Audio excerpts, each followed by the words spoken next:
Yo, not everything is as it seems. You feel me?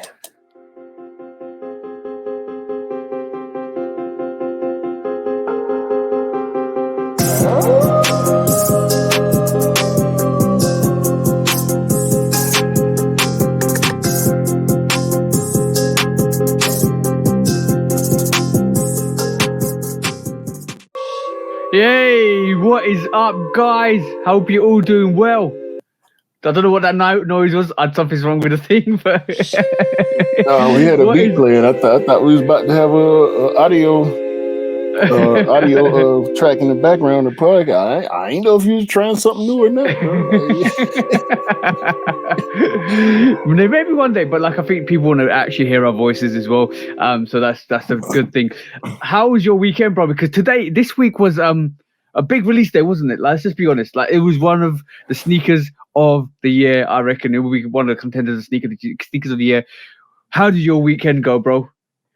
It was good, dog. I was on the verge all the way up until not the last minute, the minute before the last minute, but all is well.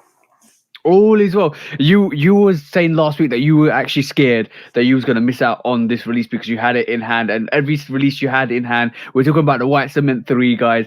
Every sneaker Q has had previews of before release date, like I'm talking months preview of. You actually got, haven't you? Yeah, I'm talking PSG fours. I actually had to pay resale for those, unfortunately, but I got them. Talking about the UNC fours, electro orange ones, pollen ones, like a lot of stuff I had in hand. I know you from the pollen ones, bro. Because I remember that basically we was doing lives on Instagram, and me and E were doing lives on Instagram with a lot of people, and then E goes, there's this guy called 808 Kicks ATL. He's got like an early look at the pollens, and I was like, oh, okay, cool. Was it pollens or taxi? You had taxis in hand as well early, so I remember No, not taxi. Taxi what? Taxi ones. No, it was the pollen. It was the pollen. Okay, well, so yeah, I thought it was taxis as well, but obviously pollens. And then you came on the live, you showcased it to me, and then we got talking, and literally history is history, bro. We're here today, sitting today. Wait a minute, we knew each other then already. We did, not like we do now. Not like we do now. No. Yeah, not like we do it was acquaintances where rather than calling each other up for like hours talking about stuff. Yeah. That came shortly after. Actually, it was the electro orange where we had a real. I think that was one of our first real long conversations around the electro orange. Yeah, because I was actually on location when I had the pollen and showed you, but I brought the electro orange back to the studio and we chopped it up about that one. So. No, I think we also chopped it up about the pollens. No, it was me, you, and E on a live, not on a call on Instagram, and you pulled out the pollens. You actually had them in hand, like in back in your home. I'm pretty sure. Yeah, I remember that vaguely. It was probably a month early, maybe. Yeah, bro. I'm gonna say, like, I've known you for so long, it's getting confusing how I actually met you. So, and that's a good thing. Well, no. I will never forget. We met through, and I shout out to Mr. V. I actually saw Mr. V again at the same mall where I first met him in person. I saw him again. This time, we didn't get to conversate in person, but we ended up having a conversation after the fact, because he was in. I'm sorry, Mr. V. I'm gonna tell the people what you told me. So we were both at the mall at Stonecrest Mall, picking up Reimagine threes, and he had to go to the bathroom, and I was in the food court. The bathroom is on the back side of the food court. I'm sitting in the food court eating because it was a long line at Foot Locker where I had to pick up. So I said, I'm gonna let the line die down. I was hungry. So I said, I'm going to eat, sit there for 10, 15 minutes and eat, let the line die down. And this guy walks by and it was a green hat. But I saw him from the side view. I said, is that Vaughn? and I didn't say nothing. I pulled out my phone and DM'd him, but he didn't see it until hours later. So I did see Oh, okay. Mr. V again. I saw him, but he didn't see me at the same mall that we saw each other for the first time. And by the way, shout out But to it Vaughan was Saber. yes, it was Mr. V that introduced us because I was looking for the K54.5. Yeah, and and I was able to cop two, but I didn't send them to you or Mr. Miller because they were too expensive to import, and I got taxed on it because it came from Europe, and I hate Brexit. Yeah, we all hate Brexit. It was like it would have ended up being over 400 for Yeah, me and Mr. Miller both. 398, 398, 400. And I was like, I'm refusing to send this to you. And you was like, why, bro? And I said, because I'm not gonna. Even though I got the shoe, I'll take the hit because I'd rather take the hit than give it to you and pass on. I don't want to put somebody's tastes out, like in terms of like, oh yeah, I could have got it, but I had to pay for this guy because it's almost like resale. I'm not gonna do that, bro. I can't do that. Well, Bro. to be fair, and I appreciate you. You know, that's the type of person you are. That's the type of people we try to be in this community. We try to be the good guys in the community, which is very difficult because sometimes we finish last. But the fact that you refused to send me the shoe, which would have been retail, Yeah, it was retail the purchase. shipping. Yeah. Let's break this down, guys. Right. So if you live in the UK or if you live anywhere in the States or in Europe, you are going to get taxed if your countries don't have a trade agreement. So basically, you will get taxed, the company's tax, but and the country's tax, and all of that, and for the merchandise on the value of the merchandise. So in respect to that, I did purchase the K54.5s for retail. They were about 190 retail in terms of euros, and then they taxed me another £70, which comes up to 80 or 85 euros on top of the sneaker, which then added to the cost of the sneaker. Then I had to get the sneaker to Q, which is another £35. So automatically, it's going to cost Q another £105 more for the sneaker, which actually really theoretically came up to like $295 to £300. But and convert that to dollars. Yeah, that would have been 300 pounds. Let's just go with 300. That would have been almost 400 pounds. I mean, almost $400. And I said that to you. I said that to Mr. Miller, and I said that to you. I am not going to give you this because it's cost me this much. And both of you were like, "Oh, fork." And then I was like, "Yep." And I'll look for you. I'll look for replacements in terms of where you can get it in terms of different reputable markets. And then I found you Collect, which was probably the cheapest you could get it. And I was like, "Bro, just take that." And yeah, you literally saved $95 to $100 from. I took the hit. I don't mind taking a hit. I'm not that type of person that I'm not a walkover, but I do the sensible thing. Like I'm not gonna tax somebody for a sneaker. Like no, that's not fair. I'm gonna leave it there.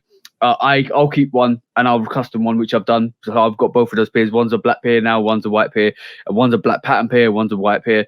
So that's I've kept, and I thought, you know what, that's respectable because at the end of the day, I don't want to, and this is the first time I've met you and Mr. Miller by that time. I don't want to do something like that, and you feel a certain way. And I was like, because to me, my word and my reputation, it means everything to me. So if I get my words right, and I don't want you to feel like I'm let me get my words out, and I don't want you to feel like I've conned you or something like that, because it always feels like a con, bro. Like I'll got you a retail purchase and you pay $400 for it. Nah. Well, it was 100% understandable. I knew the situation. Brexit was still fairly new at the time. Our relationship was new at the time, so I understand where you were coming from. I was more or less willing to go ahead and do it, but once you let me know that I could get it cheaper on Collect, that was the best move, and you end up getting a dope custom out of it too. Yeah, you did return one of them, didn't you? No, I got both of them. I thought you had 3. No, I had two. Okay, okay. I waited for my third pair, but lessons learned because obviously that sneaker sat around after a while. It literally dropped and it sat around. And lessons learned: you take the hit and you move on. And the thing, what we do here, and what me and Q do all the time is we duck and roll. So if somebody tries to hook you, left hook, right hook, uppercut, you duck and roll, and you keep moving. And we'll find the best deals as we can. And bro, I'm gonna say, the White Cement 3 release this weekend was dope. But you copped how many pairs? 3 pairs, I think. 2. I needed 2. 3, but I ended up with 2. There was potential for an assist because I ended up having a flake out situation on that second pair. I've never had such a hard time trying to get rid of such a hyped release. Bro, look, tell me, bro. Tell me how my release went. Yeah. My release went. Luckily, thankfully, through the grace of goodness, we have people that are willing to look out for us. Yeah. And you ended up getting a pair through a lookout, right? Yeah, yes and no. Okay, cool.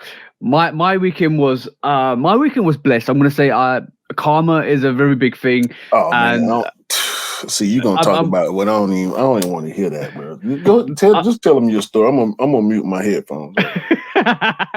Karma is an amazing thing because I'm gonna say one thing. Shout out to everybody that I know on Instagram. That's the main platform I use, but most likely TikTok I just kind of give some guidance and stuff like that. But shout out to everybody that's on TikTok, on Instagram. I took the L. I took L after L after L. It was L City. Forget Rack City. It was L City for me.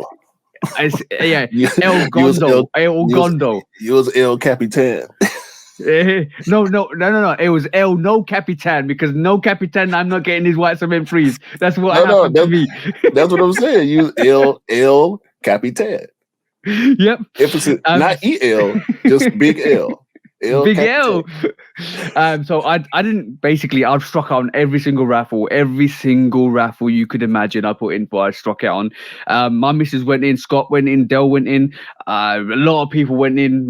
Shout out to Mike Lifton's Lift. He actually went in. L after L after L. And you know what happened after that?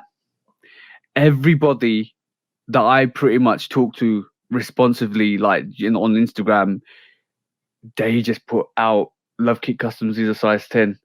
I had message after message after message and story after story after story. That was humbling, bro. I was like, whoa, sheesh. That's crazy. That's crazy. A lot of people looked out. let me say this, man. Round of applause for all the bros, all the sisters, like all the shoe dogs out there that looked out for TJ. He look out for so many people, man. Rarely do we get to look out for him because he gets his hands on most of the stuff that he wants. So I'm just happy people was able to look out for you. I guarantee you, a lot of people felt good about trying to help you get that sneaker. Yeah, it's good. And the thing is, I can tell you another bonus. I have 3 bonus features to this. So this is like a game show. 3 bonus features to this. Number 1, he dropped on Foot Patrol in the UK. I had one of the sisters basically dropped me a message saying what's my number and my email and all of that stuff. She tried to cop for me. And I randomly just messaged me. So I called her. I think she called me and we just had a quick discussion while she was trying, and it obviously didn't go through, which is fine. Bonus clip number 2. Jenny might have a pair, so I need to chase up. Shout out to BH Taylor. I need to chase that up because there potentially was a size 9 floating or double up for size 9 floating. Okay, so BH Taylor been active on some of my posts a little bit lately. I don't even know this person. They just he's dope. I met him on a couple of occasions. I met him on the sneakers Dave event as well. He's dope guy. Shout out to so him. much respect for him. Yeah, so he might have I need to chase that up after this podcast. He might have Jenny's double up for Jenny size 9, which is amazing. I'm a bit sad I couldn't cop for E because obviously it was tough for me. So. But hopefully, the resale is nothing on it. Like on the sneaker, it's going down. I had a conversation with E. because I tried to work out a situation for him with my second pair, but it ended up not working out. But as I looked at the resale, it was going down by the hour. Yep. So and he is coming to the States at some point in the near future. So hopefully him and Polo will be able to work out something. He'll get it. He'll get it. I think that's bro. The release for this is fire red free release. This is she should have been a fire red free release. I think a lot of people went for it because it's a classic silhouette, or classic colorway as well. But also, I think a lot of people were kind of hoping that the price would jump up, like the Lost and Founds. And I think the White Cement Free is like an indication of what could happen for future reimagined releases, because I don't think a lot of people have faith in it anymore, because they were hoping that it was going to do Chicago numbers. I think they were hoping once it releases, it was going to do Chicago numbers, which it didn't. Yeah, the resellers really took a L on this one. Yo. Celebrate good times. Yeah, no, it's a good thing. It's a good thing, bro. It's a good thing. However, that didn't stop them from copping. And there were so many raffles, bro. At one point, there were over 70 raffles. Yeah.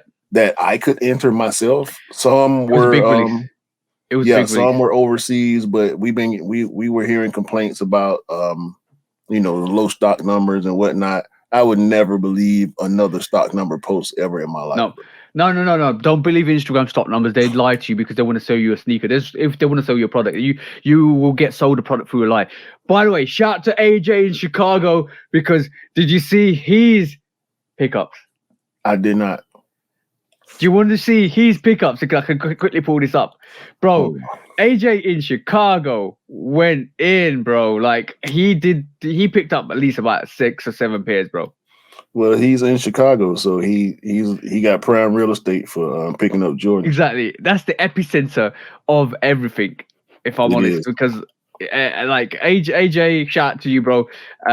Because that was a great pickup. I'm gonna try and pull this post up, guys. Is it in his stories? Maybe it's in his stories. Yes, it is in his stories. Okay, let me just quickly share the screen before it goes. Look at this, bro. Look at that, bro. Hold on.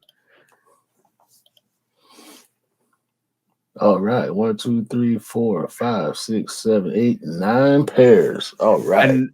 And a shout to the bro, because that's dope. I think he went in for every raffle, and every raffle he won, and that's the reason why he's got like. That's the beauty of living in Chicago, bro. Y'all, people in Chicago will get more pairs of any Jordan that releases in the U.S. than any other place, bro. Unless it's like a exclusive collab or something like that. But you want to hear? Do you want to hear the third bonus point? What you got? I ended up picking up the Year 12's white pair. Yeah, that's the part I ain't want to hear. That's the part I ain't want to hear. And you got the white one. You got the one I wanted. So I'm happy. I'm happy that you got it, but I'm a little sad that I didn't. But it's okay. Yeah. L's come, L's go. I had to smell like I'm on year 12 on that one. Yeah, but yeah, here we go. I'm gonna say I was gonna raise this in the podcast as well, guys. Go and check out Q's account on Instagram, 808 Kicks _ ATL, and you'll find something we've been discussing for 2 years. That we came out in one of the Instagram lives. Shout out to the bro Dell, because he basically coined the phrase. Let's just say, he came up with it on the live. And it was like a light bulb just went on in my brain, your brain, and Dell's brain. And it was like, yo, smell like your L. Smell like your L. If you missed the release, if you took the rejection on the sneakers app and any of your app, if you want to smell like your favorite sneaker, get the L cologne. Smell like your L. Cologne and perfume. It's unisex. Unisex fragrance. Yeah. Because we care about the small feet gang too. Yeah, it's for everybody, bro. Kids. Yo. It's for everybody. Guys, if we are able to ever bring it into fruition, we will bring this into fruition. I'm talking about a legitimate Jordan 1, Jordan 2, Jordan 3 fragrance from the inside of your boot. If we're able to ever bring that together, we will sell this product for you. Yo, we 19 and a half minutes in. Shout out to everybody for tuning in. Yeah, All the that's gone, bro. bros, all the sisters. Make sure y'all subscribe to Love Kicks Customs on YouTube and 808 Kicks ATL on YouTube. Follow the bro Love Kicks Customs on IG and follow myself 808 Kicks ATL _ATL on IG. Yep. Yo, let's And do all the some audio topics, bro. platforms. Yeah, and all Oh the yeah, audio platforms yeah. as well.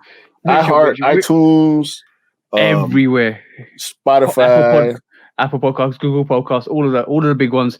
Yeah, just go and check us out. I'm actually uploading constantly, so we're nearly catching up. We're nearly about 20 episodes in, so we've got another couple of months, and we'll be back with regular scheduling up to 58. And as soon as we drop the podcast, there'll be audio going out straight as well every week. But yes, it is quick fire round. Let's go into quick fire round, bro. What have you got today? You tell me. You call it out. I'll pull it up. Mario Boots, bro. Mario Boots. Let's talk about this Mario situation. Did you see my sneaker news, bro? It's me, Mario. I did. I knew something told me you was gonna do that. I said he gonna do the Mario voice. I had to, bro. I had to. Yo. Okay, so what is this? Fact? Is this fact? No. I'm sorry. I can't remember what company. What's the name of the company? This is Red Wing. This is Red Wing, guys. So Red Wing have got together with Nintendo, and basically, they've created this Mario boot, and this Mario boot is actually dope. I'm gonna say this is dope because if you play Mario Brothers and all of the games, hey, you say it's dope? Yeah, of course it's dope. As what? Dope as a memorabilia, dope as a collector's item, dope as bro. I'm not even thinking about putting this on feet. This is everything to do with Mischief. Yo, Mischief, you opened the Pandora's box to this. I'm not even joking. We gave Mischief their flowers on the past couple episodes. Yes, they did it, bro. They did it. They are now being copied. So the Astro Boy, the big red boot, everybody call him the Astro Boy, but it's the Mischief big red boot. You know what? I wonder how long this took to put together, and if they knew that Mischief was doing the big red boot when they started making this. I think they did. I think they would have, because basically the Nintendo and by the way, this Nintendo Mario boot is to do with the movie. This is basically celebrating the movie that's coming out. I'm excited for that movie as well. Yeah, I'm excited for that 100%. And this is going to kind of come out with that. They've done the advertisements to this as well. So they've had a long lead time to get this out. I think this was in the pipeline anyway. And I think it coincided with the Big Red Boot, but the Big Red Boot came out way before.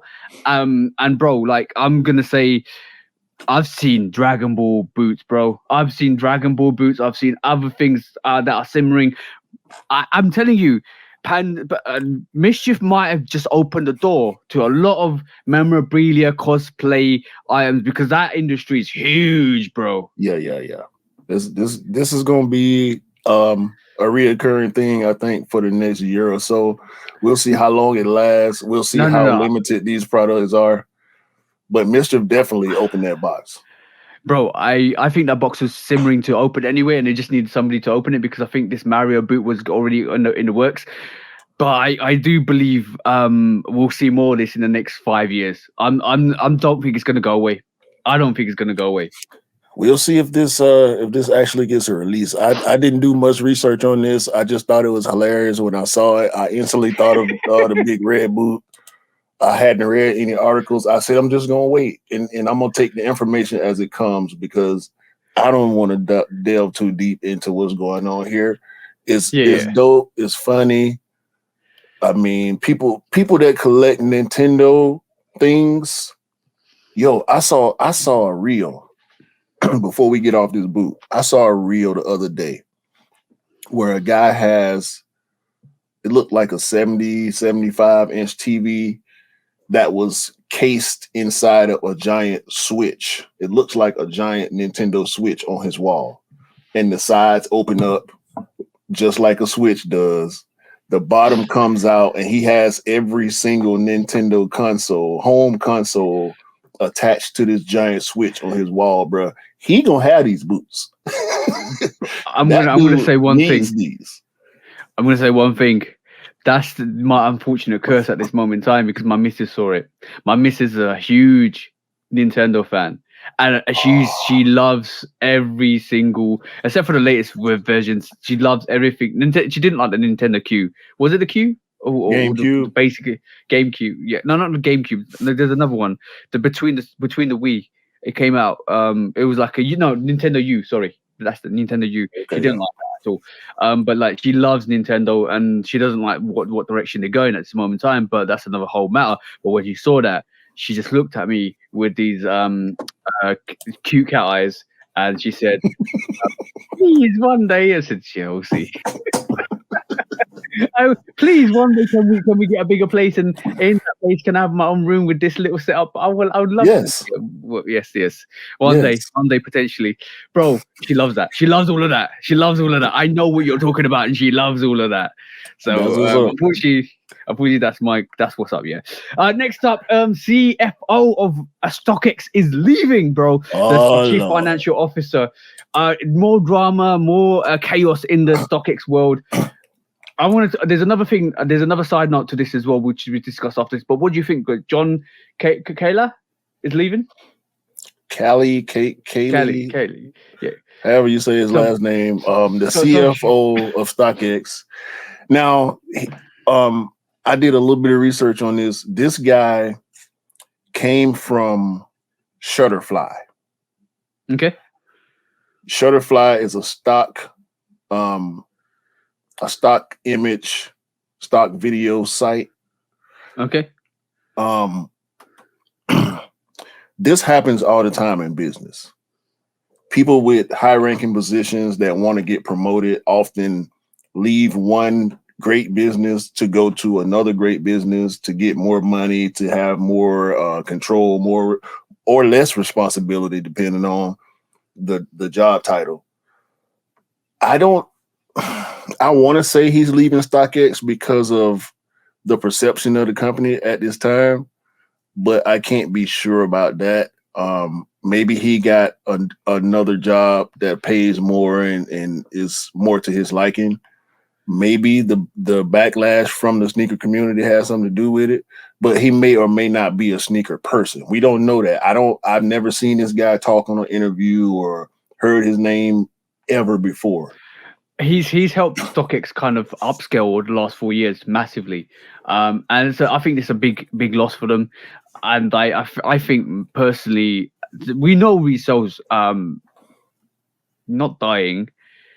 It's in cardiac arrest. Let's just say that it's at the moment. Decline. It's on the decline. So we know that, and I think this is the consequences of we've upscaled it to a point where it's not worth upscaling it any more than we can. Because there's no benefit to it at this moment in time. When that benefit happens, when resale goes back up again, then there might be worth getting more people in. But I think this is definitely the consequence of there's no mobility to increase the company in terms of the reach for it, because it's maximized its reach at this moment in time until April 4th. Stabilize it. Yep, until the Air movie comes out. But yeah, but I think this is a big loss to them personally, because obviously the John has actually helped them to upscale massively since the startup. So that's a huge loss. Now I also, you mentioned a side note. I also have a side note to this because Scott Coulter. I know what you're gonna say because I was gonna raise the same thing. Go on, bro. Scott Coulter went on the Complex Sneaker podcast. Yep. And he was giving it up. I don't know how much of what he said I want to believe. They did not mention the CFO stepping down. I don't know when they recorded it, but he said a lot. Bro, I'm gonna say he's getting this yellow boot. He's definitely getting this yellow boot, right? Because he basically implicated it, not he didn't say it, but he implied that Nike pushed through fakes just to make sure they got sold, and then they could kind of say they sold fakes. He implied it. Did you watch the podcast? I watched bits and pieces of it, but yeah, he I kind watched of I implied. watched it in full yesterday. I wanted it to be fresh, as fresh as possible on my mind. I should have watched some more of it this morning, but he didn't. He was asked if Nike planted fakes because that was the rumor. And he denied. He denied everything, bro. And this guy's good. This guy made me. I hate StockX, right? Yeah, He kind of made me understand from a business perspective anyway, not from a sneakerhead's perspective, but from a business perspective. He explained things in a way that it made sense to me. And yeah, I kind of had to shoot StockX a little bit of bail. However, I do think there were some untruths in what he was saying. So I'm not going back to, you know, being a fan of StockX like I was when they first came out, but that guy's good.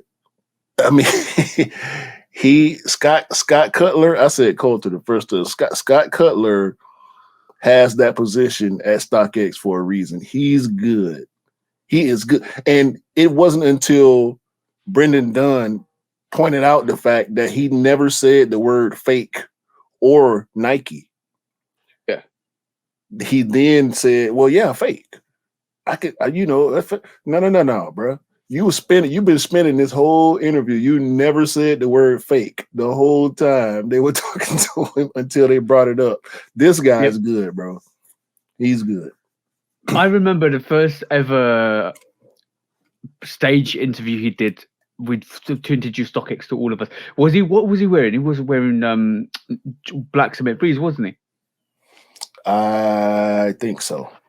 Yeah, I remember that vividly. I He can't. was I he have was to. he was wearing Tom Sachs, the Marjar 2.0 on the Complex podcast, and he claims that his sneaker history dates back to the Adidas Top 10 when he was in school playing basketball and they were hard to get because at $65 his parents couldn't afford it back then. So he claims to be an actual part of the sneaker community. He claims to buy and sell on StockX, which I don't know how I feel about that. He also claims to take L's on the sneakers app. Yeah, yeah, So like I said, he good, bro. I think his talking points were rehearsed. I think he's a good businessman based on his presentation on that show. yep. And that's pretty much where I'm at with it. I just feel like he's a high level businessman and he knows how to spin it. Yeah, I remember very vividly when he actually first introduced StockX to the mass public, and he was on stage. I think he was. I definitely think he was wearing Jordan 3 what black cements. And he And came from StubHub, which is owned by eBay. yeah, So he's yeah. now working for the competition of the company that he used to work for. Yeah. But the way he came across in the interview, it's almost like he didn't want to say Nike, he didn't want to say any names or interviews or stuff like that. But he basically kind of just potentially implied. Yeah, man. StockX, they doing their best to get back in the good graces of sneakerhead, and I think Yeah, this press situation. I won't call it a press run, but I think that was his whole reason for going on this Complex Sneaker podcast to try to restore some faith to the sneaker community about StockX. yeah. I truly believe that because obviously Nike's still got a court case against them and they're still kind of going after them. So I think it's a saving grace for him to do some. I would call it propaganda to actually make sure everybody Yeah, focuses on StockX in the right way. His mannerisms said a lot for him in that podcast because I think yeah. I think the way even if you deny, you can tell from the body language what you actually want to imply. You can deny, but you still imply, and that's the situation we got from that. That's what I looked at it because I'm a good body reader as well. So I know when reading from somebody's mannerisms, you can kind of work out what they're trying to, what kind of attitude they're coming across with, or what the actual true meaning is. And that's what I got from that, to be honest. Like it was more like, yeah, no, no, no, no. But I was like, but he was like, no, no. It's like shrugging your shoulders and saying no at the same time. Deny. Okay, so let's get into some heat, because we got some other brandage to get into. Brandage, go on. We got some more brandage to get into, but this right here, bro. Supreme Nike SB 2023. Now, these are not official pictures. However, I kind of believe this. No, bro, that's legit. It's not official pictures. If you are watching this, go and check it out on the YouTube channel, or just Google Supreme Dunks, new Supreme Dunks. I was the first person to see that on the gram. I think I've got a notification on Twitter. I actually saw it, and I've kind of talked about it on TikTok. But then more pictures are coming up from the actual next couple of days after I saw it.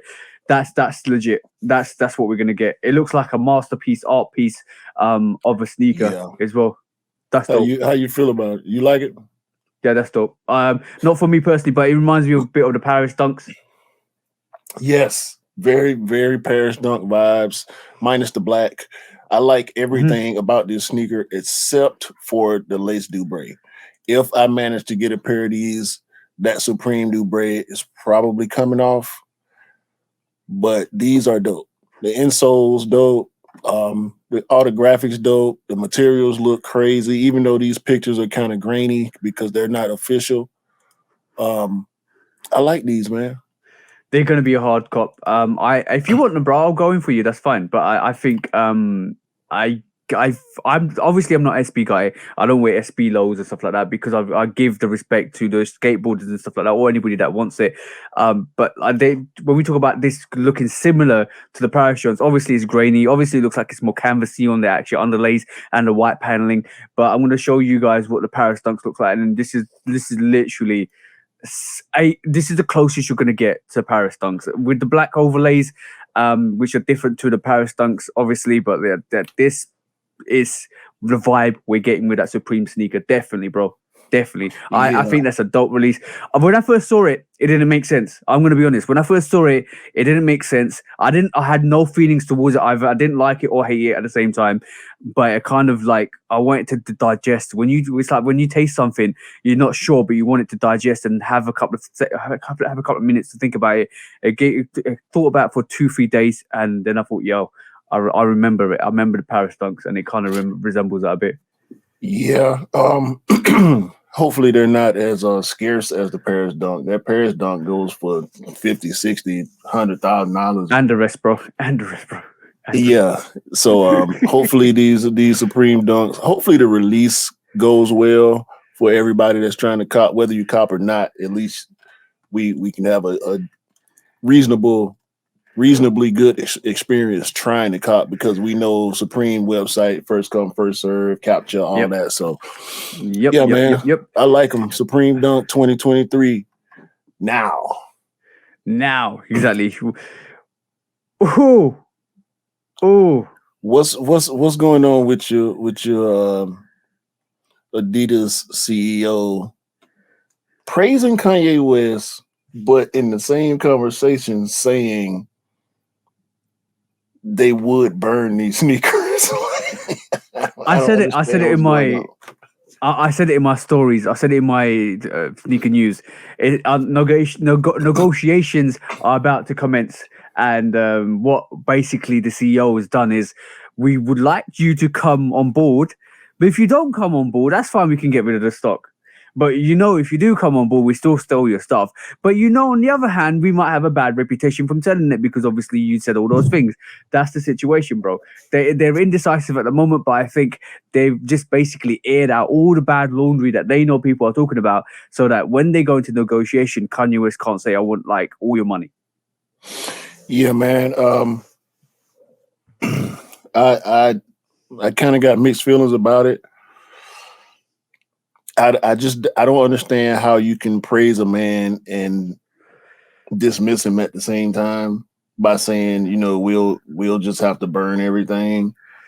They'll lose so much, bro, and They they already losing so much culturally and with all the stuff that they having to put on sale because they falling behind in Yep, the top three. bro. Are they still in? Do you think they're still in the top three? No, no, no, So who's three? no. We have Nike, Nike, obviously. New Balance. Jordan. No. Oh, okay, Jordan. okay. So you separate Nike and Jordan. Yeah, I would separate Nike and Jordan. Are really going at it at the moment. I think I correct me if I'm wrong.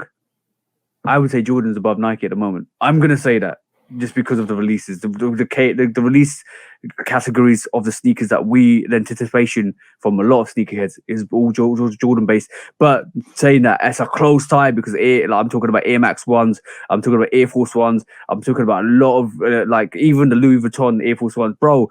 Yeah. Bro, that's just SBs. hard to kind of beat. It's hard to beat. It's hard to beat. We just talked about it, Supreme SB, bro.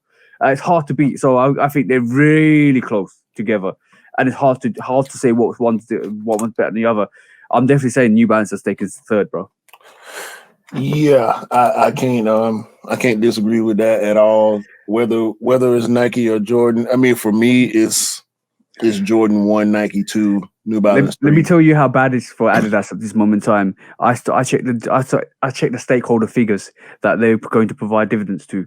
It went from like a 3 point something to a 0.8 or 0. Yes, bro, it's bad. It's really bad. This is why at this moment in time, and I don't just cover sneakers. I look at all the facts. I look at all the. I'm intrigued like that. And personally, just look at stock levels and figures and stuff like that. And it came to light, and I was like, "Yo, this is bad. This is bad. It's really bad. This is why they're desperate to get Kanye back." I'm gonna say this. If you believe me or not, there's no smoke without fire. And I know a lot of people are talking about this. Hovis Bob was saying they'll never have him back and stuff like that. And I respect that. I kind of understand why he's saying that. If I was a company that I don't need somebody like that in my kind of around my surrounding areas, I wouldn't want him back. Yeah, but unfortunately, when you've gone and lost all of that money, your dividends to your stakeholders have gone down that much. Yeah, you need to do something about it, bro. If they really stand to lose, what is it, 1.5 billion? Yeah, they need him. I mean, listen, bro, to be a billionaire, even as a brand, as a company, to be worth billions is awesome, right? Yeah. You want to keep the billions that you have, if not add more to it. You don't want to lose 1.5 billion, bro. You know how many lifetimes that is for an average person, dog? Mm-hmm. I'm gonna say it's a big cap. It's a really big cap from Adidas. The whole situation that they came up with this week was on one hand you praise Kanye, on the other hand you throw shade on the Yeezy brand. On one hand you say he's the best innovator ever to be on the sneaker game. Obviously we know about Virgil and other designers are still doing it this moment in time. But you say he's the best innovator ever, then all of a sudden you say burning stock. That doesn't make sense to me at all. Yeah, two things can be true. I think this is posturing. I do feel like some people at Adidas feel like that was a true statement with him saying that Kanye is the best. Yeah. But there are probably a lot of other people that really don't care. They just don't want to lose all that money and potentially lose stockholders. Yeah. Because then that's more money that they'll be responsible for versus money coming from other people's pockets. Investors are very, very important when it comes to big business, and they don't want to lose any investors. I think it's a lot of, at this moment in time, it's a lot of chests out and from Adidas, and like a lot of people are saying at this moment in time, let's be really honest, because this is one of our main subjects. This is why we're talking about it a bit more. Let's just be honest. At this moment in time, right? If there was nothing on the table that Adidas, or obviously Adidas haven't approached Kanye West, but there's rumors going circulating, there's discussion circulating. Everybody's saying, "Nah, this is all, this is all not real. This is all cap. This is drama based on social media. This is all basically somebody's made it up. All of that stuff." If that was the case, then the new CEO of Adidas, will not be talking about this. Facts. He wouldn't bring no light. He will not bring light to this. For the fact that he actually is having a discussion, talking about Kanye West, talking about burning Yeezy stock, means they are actually thinking about it. That's the realism of it. And guess who ain't said nothing for the first time in life? Kanye ain't made a peep. You know about why? None of this, bro. You know why? Because he's sitting at home. We got his popcorn out and munching it, and he's saying, "You want to come to me? He doing the Birdman hand rub." Yep. And it won't be 100 million either, bro. It won't be 100 million either, bro. No. I think you might be looking for 50%. I'm not even joking. That's not even capping, bro. If I was him, capping. I want $750 million. That's what I want if I'm him. But yeah, bro, it's interesting, man. We'll see. I don't think the sneaker culture will really care as much. I don't think the sneaker culture will care enough to make a dent.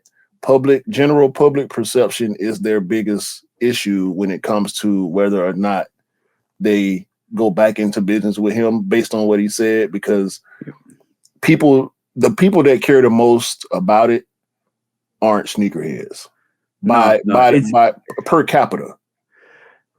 It's the businesses and that care about it the most, because obviously it's the imagery that it comes with it, and that's what they're worried about with hiring Kanye West. I don't think the investors care. I don't think the general public really. They don't care about the sneaker part of it. They care about the cultural part of it. And Jewish people in the United States and Europe mainly are the issue for them. And that's going to be their opposition. Sneakerheads are going to buy them shoes. Resellers are going to buy those shoes if they ever put them back out. I'm going to say one thing, right? Money can grease hands. Simple. Money greases hands. Simple. Like, and let's get this for a matter of fact. Even if the rumor was made up on Instagram or social media and people have been talking about this, it's caught fire to the point where this head of Adidas, the CEO of Adidas, is talking about it. So from that matter, let's just put to bed the fact that they're not talking about it because they are talking about it. Because if they're not talking about it, they won't be talking about it. The CEO of Adidas won't be talking about it and talking about how Kanye has been the most influential person ever. So just be honest about that. So that's where it stands at this. But I'm gonna tell you guys a tactic. Because Adidas, you know what? Adidas is never going to release another Yeezy again. I'm putting this down. They're not going to release a Adidas Yeezy. No, or Adidas 350. They won't do it. Otherwise, they would have done it already. And we wouldn't be talking about Kanye going back. Exactly. They have the patent rights. They have the intellectual property to go and produce another 350 or another whatever they want, except for a right foam runner or a Yeezy slide. They can do that. I think the deal would, even if Kanye stays there for a short time, I think they're going to make mass loads of slides as well with that, because they know that's profitable. I want to agree with you, but I do think they have already produced Adidas 350s. I think they want to bring Kanye back. They want to get rid of this old stock so they can roll out the new stock. I don't think there's any. I know a lot of people I've talked to on TikTok want the 350. They want a new model. I've seen a Wolfgrey 350 that's at Adidas. I've seen it. That was there since like October time last year. Hasn't come out yet. I think it's a plan, bro. I think they want to get rid of all this old stuff. They want to restore the feeling of releasing Yeezys regularly, and they want to get rid of all this. Give the people the pirate blacks and the whatever else they have that they can't release because he's gone. They want to Did get you him back, know? drop that stuff, and restore the feeling of I want 350s. I want 750s or whatever it is, 450, 700s. I think they're I gonna know, do a lot of stuff. I know three sneakers. Hopefully, let's hope at this moment in time. But I'm gonna sell you three sneakers that I know are actually due to come if Kanye comes back before Yeezy Day happens, right? And if they do a massive Yeezy Day, there's actually four prominent sneakers that will come out: the Pirate Blacks, Mhm, the Zebras, the mhm, Wave Runners, mhm. and what's the other one? Oh, the Beluga 3.0. They all been made, bro. They've all been Yeah, made. They're yeah, sitting there. And that's the reason why. And you only need to see four of those sneakers to realize how significant that release is going to be. facts, facts. But Now, I from was gonna give a little solution, but just to end this, right? Like it could die like as we speaking, it could just die down, right? It could just go away, right? And all of a sudden, all of these pairs appear on StockX. mhm. Hey, they better they better go and holler at Cutler. Go Yeah, holler at Cutler, man. Get because the deal done. let's be honest, right? They made they've made three significant, or the CEO of Adidas made three significant comments. Number one, Kanye West is the best. Two, obviously influential. Number Mhm. two, we can burn this stock. Number three, we got so many people asking about these Yeezy stock. We can actually make a trade deal with somebody else. That's all you need to know. That's all you need to know. Because I know some retailers, some resellers are knocking on the door saying, "Just give us the stocks. We'll make you the money." Bro, Flight Club or a Goat or a Stock, they would love to get all that stock. They could get it off. They You could know get it what? off. You know, I you know never what? thought about that. Bro, if they sent all the Pirate Blacks to resell, that's £1,000 each, bro, easily, right? Because it never No, even come they would out. have to sell it at a reasonable price. It don't have may not necessarily have to be retail because it would be a wholesale deal, but they would have to be somewhere around retail, maybe a little lower, maybe a little higher, based on what they can negotiate. Bro, like I'm not even joking. You if Adidas backdoor all of these Yeezys, right? They that 1.2, 1.3 billion hole in their profits they got, that's gone. That's gone. If Kanye signs off on that, they'll do it in a heartbeat You know they would as well. because they need him to do it. They need him to do it. That's the And bottom line. They need him to get rid of all that stock. I was gonna say that's the bottom line because Q said so. No, because Kanye said so. speaking of Kanye, what's your thoughts on these, bro? The Oh, the Factory factory Lab lab. Night Yep. Runner. What's up with this, man? Bro, I think it's much needed at this moment in time because the foam runners are actually not releasing because Kanye's not with Adidas. He's got the patents for them as well. All the slides and the foam runners he's actually got the patents for. So basically, Adidas can't release them. This comes from the head of innovation of Yeezy, the former head of innovation for Yeezy. So it kind of goes to show where some of that intellectual property came from in terms of the sneaker itself. And it's very similar to the foam runners, but it's different. It's edgy, and I like it. Yeah. I think it's dope. Go on, bro. I think it sucks. Um, Really? yeah, I don't. I'm not a slide guy. Um, Shout out to Q Lasher Croc Nation. Um, I think these are horrible looking, but they are they're on brand for a Yeezy designer. And Factory Lab, they selling these for $140, bro. How much were foam runners retail? Oh, bro. I'm gonna tell you why. The foam runners were like $90. Right. This is competing with Fear of God. The Fear of God slides are about the same price. The Fear of God slides are about 170, bro. That's ridiculous for a pair of slides. But that's obviously high end fashion, so you can understand that. Factory Lab sounds to me an offtake of Mischief because the way they've actually written Factory, right? And that kind of gives me the vibes that this is an independent company. They had to create the molds, they had to kind of inject and design and execute the sneaker or the slide or the runner the way they did. So this is why the price is at that price point, because they're not an Adidas or they're not like a brand, they're a startup company. So I know it might not even be a startup company, because to be honest, I don't know about Factory Lab at all. Yeah, It might I be don't. something Me new. either. I never heard of them. And to your point, taking the vowels out of words has been a trend for years now.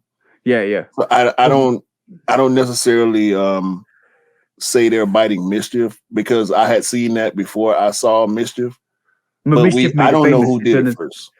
Now, Mischief made it famous in terms of this. What we know as Mischief is what MSCHF Mischief. So yeah, but so basically, there's a rapper named Rumor, spelled RMR.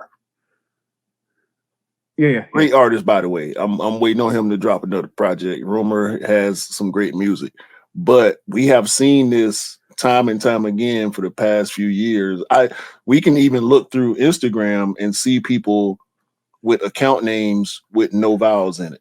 Yeah. But that's besides the point. Do you think this will work? Well, there's a gap in the market, bro, and somebody's trying to replace it. And if it's the former head of innovation of Yeezy, then he could be onto something here. Yeah. But I don't agree with the price, but I think it's going to be, from what I'm hearing, it's a very limited release. So it's going to stock up the price, and that's what big brands do anyway, or not big brands, but smaller brands do to actually stoke up interest and the hype on stuff, because they make it limited, so it's harder to get. So we know that trend, we know that strategy anyway. So it's going to be quite hard to get. I think it's coming out on the 15th of March as well. So yeah, Wednesday. Yeah, Wednesday. The day after this podcast airs, these will release. Yeah, the white and the black will release. They also have a blue version. Yeah, that's supposedly releasing on the same day. I'm good on these, bro. I'm dead on these. Much like the box looks like a coffin from the top. Yeah. I'm dead on these, bro. You copying though, right? You copying? All right. We look forward to the review. No, I'm not copying. Of the Factory Lab. You're not copying? I'm not copying. I could spend $140 on something else. I thought we was gonna get a review next weekend or something, man. No. Well, bro, I haven't even copped the AdiQ foams or the other kind of variations. Yo, they sitting to them the AdiQ foams is sitting, bro. I saw 3 colorways in Foot Locker yesterday. Yeah. So what's up with this Nigel airship, bro? I like the furriness of this. I'm not gonna joke. Bike here, that's even dope as well, because obviously Nigel Sylvester's a BMX athlete. I'm gonna definitely say we know there's a Nigel Sylvester Jordan 1 high coming, and that's the black variation. So also it could be the black variation. We don't know what the actual colorway looks like. Bro, there's no stopping this airship, bro. It's back. The airship is back. We got an on year to add some cap to it, and now Nigel is adding some cap to it. I think I want these. I think I want these. I ride with Nigel Sylvester, and he's doing a bit of a troll here, soft announcement troll kind of vibes going on right here. Promo. I can't wait to see the official pictures of this, man. Promo. I think it's more of it's a good promo. I think it's really good. This guy, we've seen. I'm gonna be honest. I wish the airship had better quality leather. That's the only thing about them. I've seen the yellow variation and the green variation sitting on one of the retailers to this weekend, and I think the leather isn't that great. But if they had better leather, I think Manier's leather on the airship is dope. So hopefully that I can see that one day in hand. I hope this collaboration, and let's be honest, the back tab of that, see that white back tab that runs down the center, it looks premium. So I'm hoping. Real cushy. Yeah, it looks really buttery, really buttery. And this suede look like a towel, bro. Like, I mean, It it's it so looks like hair. it looks like the Jordan 4 or the Purple Canyons, bro. Like that's that kind of furry suede. Or But the Adidas campus towelly. Maybe it's the yeah, blue that's making me think about the towelly Adidas. yeah, definitely. It looks like a bluebird, bro. You remember the bluebirds as well? Jordan 5 bluebirds. It kind of gives that resemblance to it. Yo, this is buttercup, bro. I'm sorry, this is proper buttercup. Yeah, we need to add that soundbite too, Buttercup. Buttercup. Yeah, but no, You don't even shout sound out, right. I can just say it, bro. Buttercup. shout out to Nigel Sylvester, man. He ain't missed yet. We gonna see Yep, what happened with the black Jordan bro. ones. Let's put a caveat to that. It's only done one sneaker with Jordan Brand. You can't miss Well, with the first one, bro. as far as what we're seeing, not Yeah, what's yeah, released, but as far as what we're seeing, yeah. I'm hyped on everything. I didn't like the first one that's released so far. I didn't really like that one too much. I What understand what does it is, what the Jordan almost one. really heavily sold out with It the wasn't the scuff sale, it marks was and the scuffs. And I scuffs. get it though, because you know you're gonna damage your stuff when you're doing action sports like skating Yeah, or yeah. BMX or what have you. But yeah, man, Nigel, he got it. He got Yep, it. yep. He's definitely got it. I do enjoy that. I'm actually looking forward to the black variation. Definitely looking forward to the black variation of those. So let's You just see what copy? happens. Black variation, yeah, I'm not going for it actually. Cool. I'm gonna be honest. I regret not getting the yellow variant, no, the white variation. I was gonna call it yellow, but the or heavily sell variation. But one thing I don't like about that variation, and one thing that differs with me and Cam likes that variation because it's got that like almost like that swoosh is kind of like engrossed, and it kind of separate. It's kind of like triple stamped where you can see the swoosh 3 times, and it kind of goes through.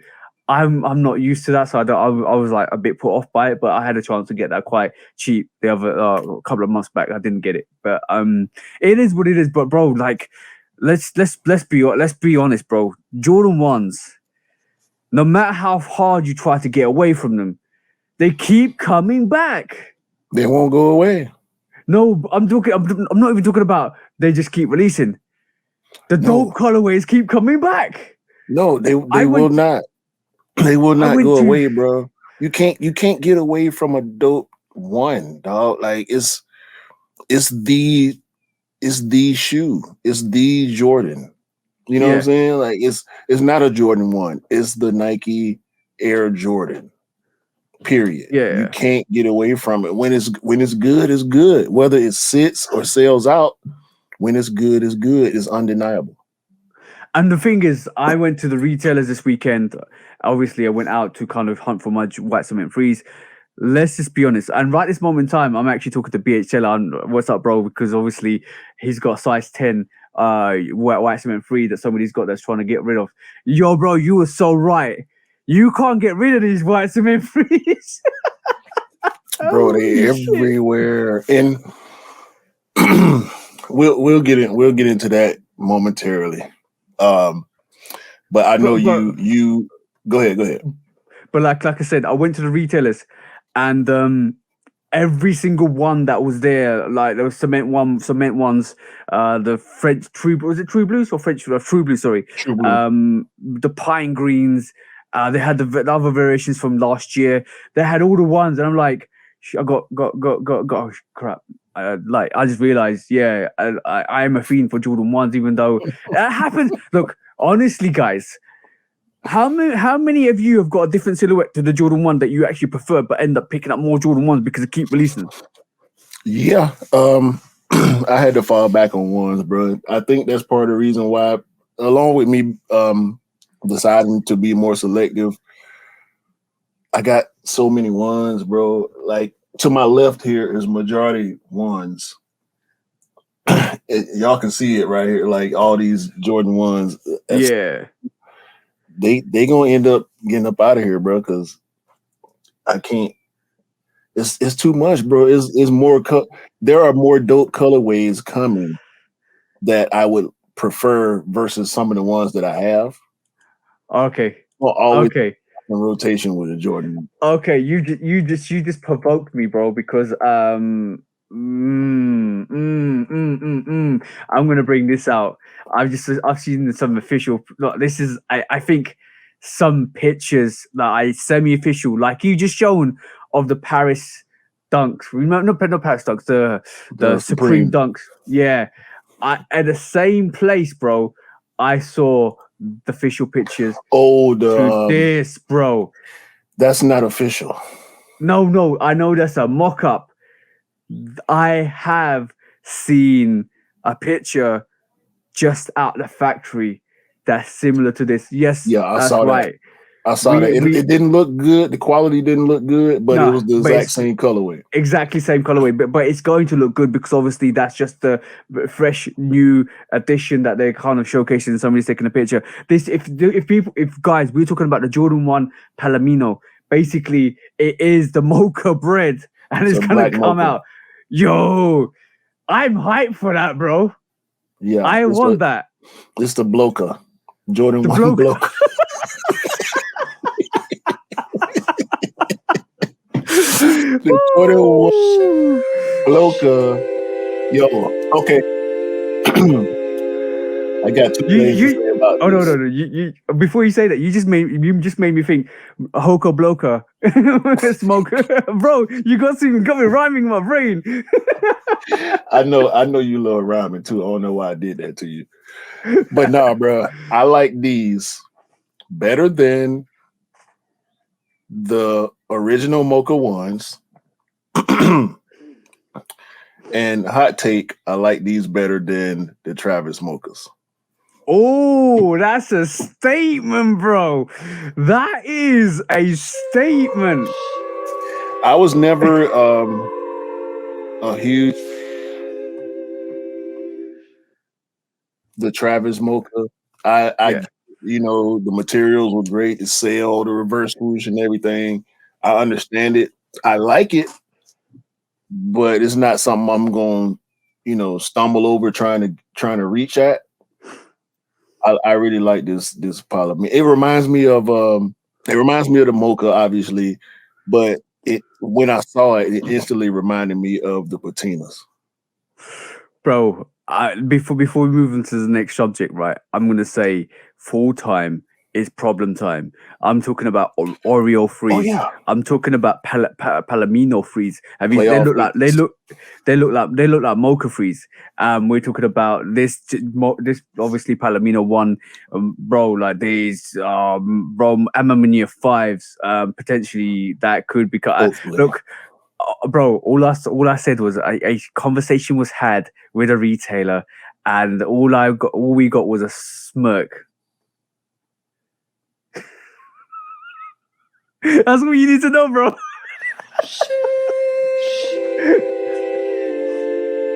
That's what you need to know, bro. I ain't buying no more shoes after this SB4 release, whether I get them or not. I ain't buying nothing this summer, bro. What? I ain't buying nothing this summer, bro. I got preparations to make. Preparations. I know what preparations you're going to make, bro. Because like we know Preparation. there's three big releases this full time. I know, but potentially we could get Ammonia fives, Travis Scott sevens, and last but not least, and have I just forgotten this?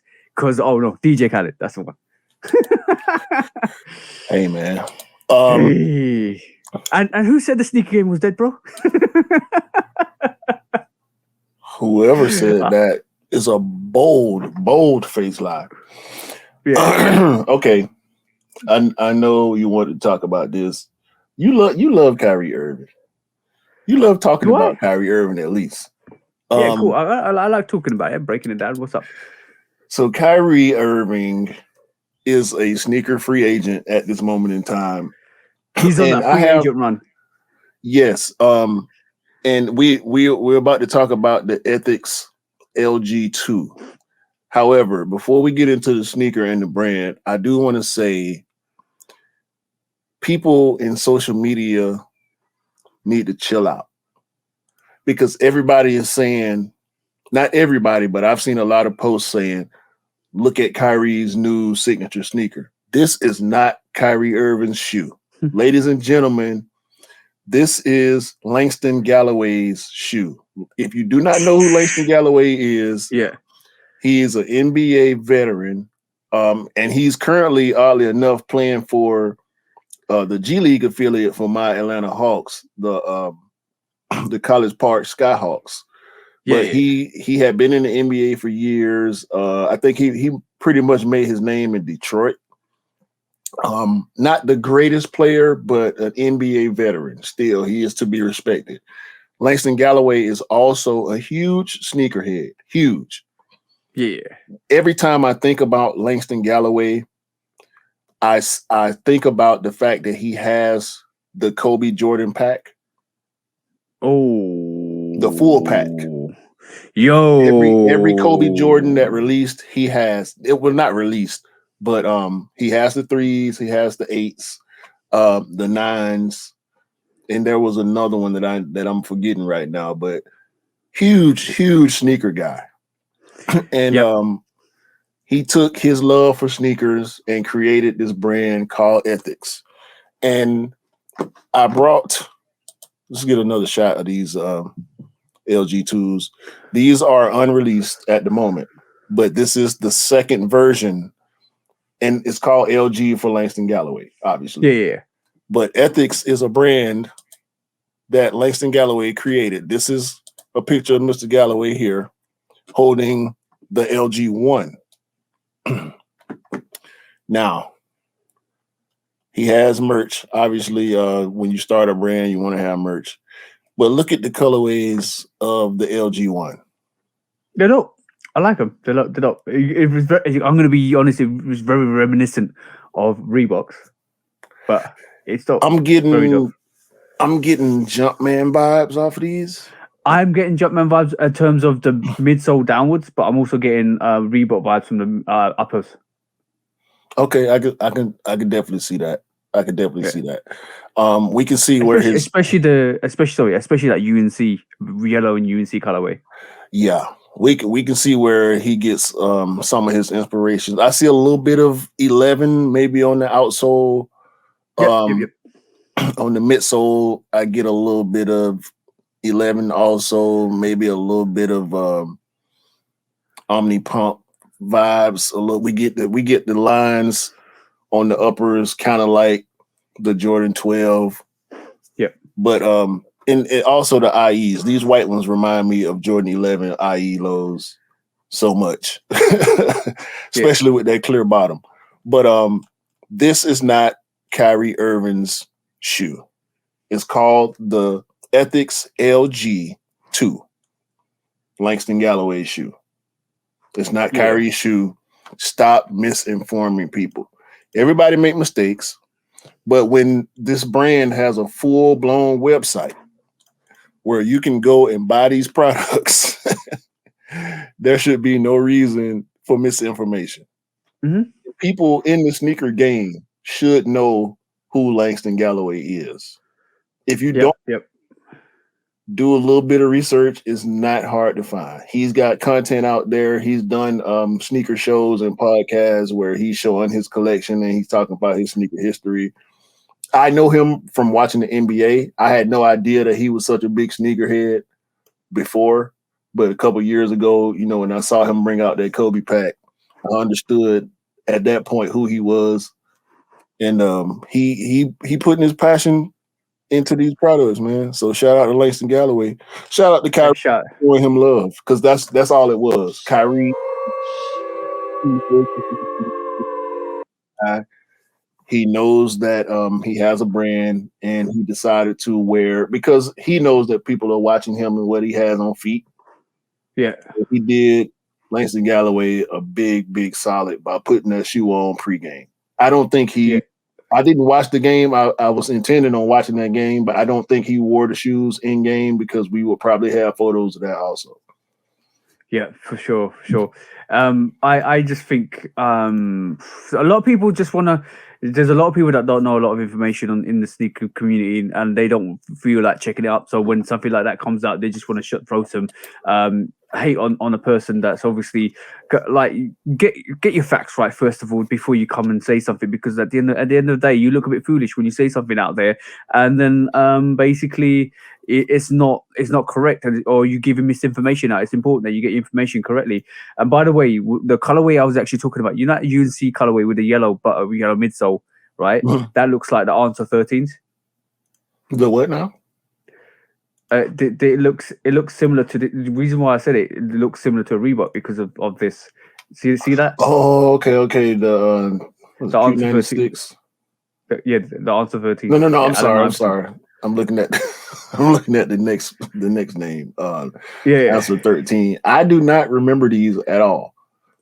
This is why I said that the upper, the way it strokes the UNC cut, the UNC on that sneaker struck, the way it strokes, it actually looks like the Reebok Answer 13. Yeah, I see that 100%.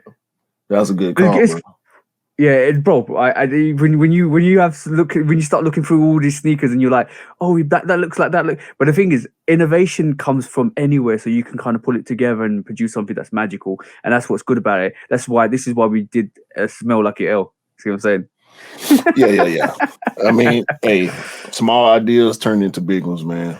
Exactly, bro. Next up is on the quick strikes as well. Let's talk about the Clot Fragment Nike Dunk Lows, bro, because that is absolutely dope.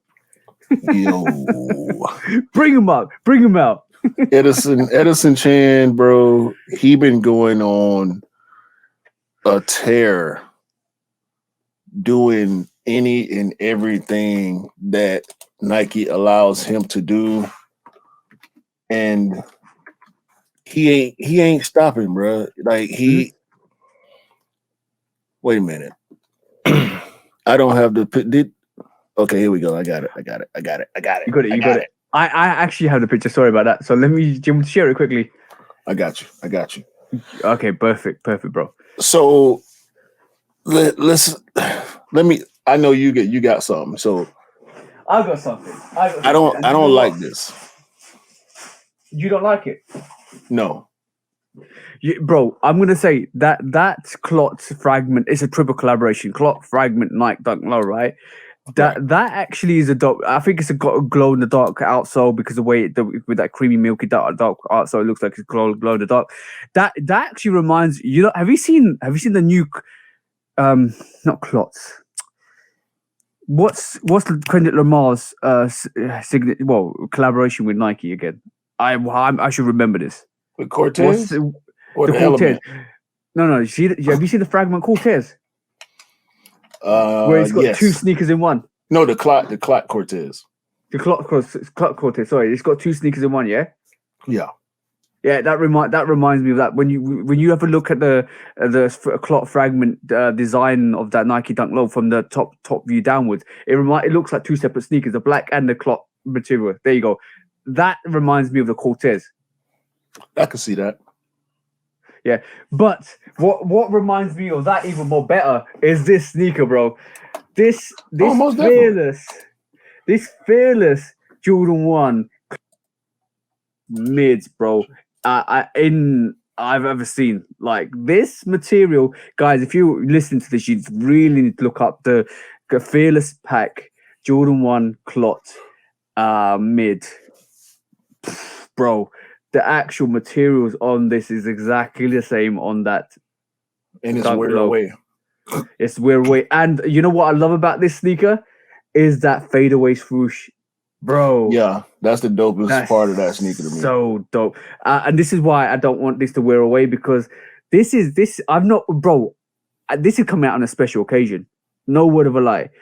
I don't want to wear this away at all, because once you lose this, it's gone. The swoosh is gone. It's just a regular swoosh underneath. It's got black and gold paneling underneath. And it's not the same sneaker, because this right here, bro, and that little kind of that's more of a traditional Chinese coin. Yeah, talisman, Chinese coin. This sneaker is dope. For a mid, it's dope.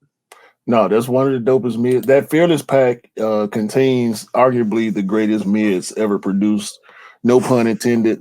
When I say greatest, because the Blue to Great mids, that Clot mid, the the MC, the Melody Asani, the MCR mids, four of the greatest mids that you will ever see in your lifetime, And unless don't Jordan Brand decides to give mids the premium treatment again.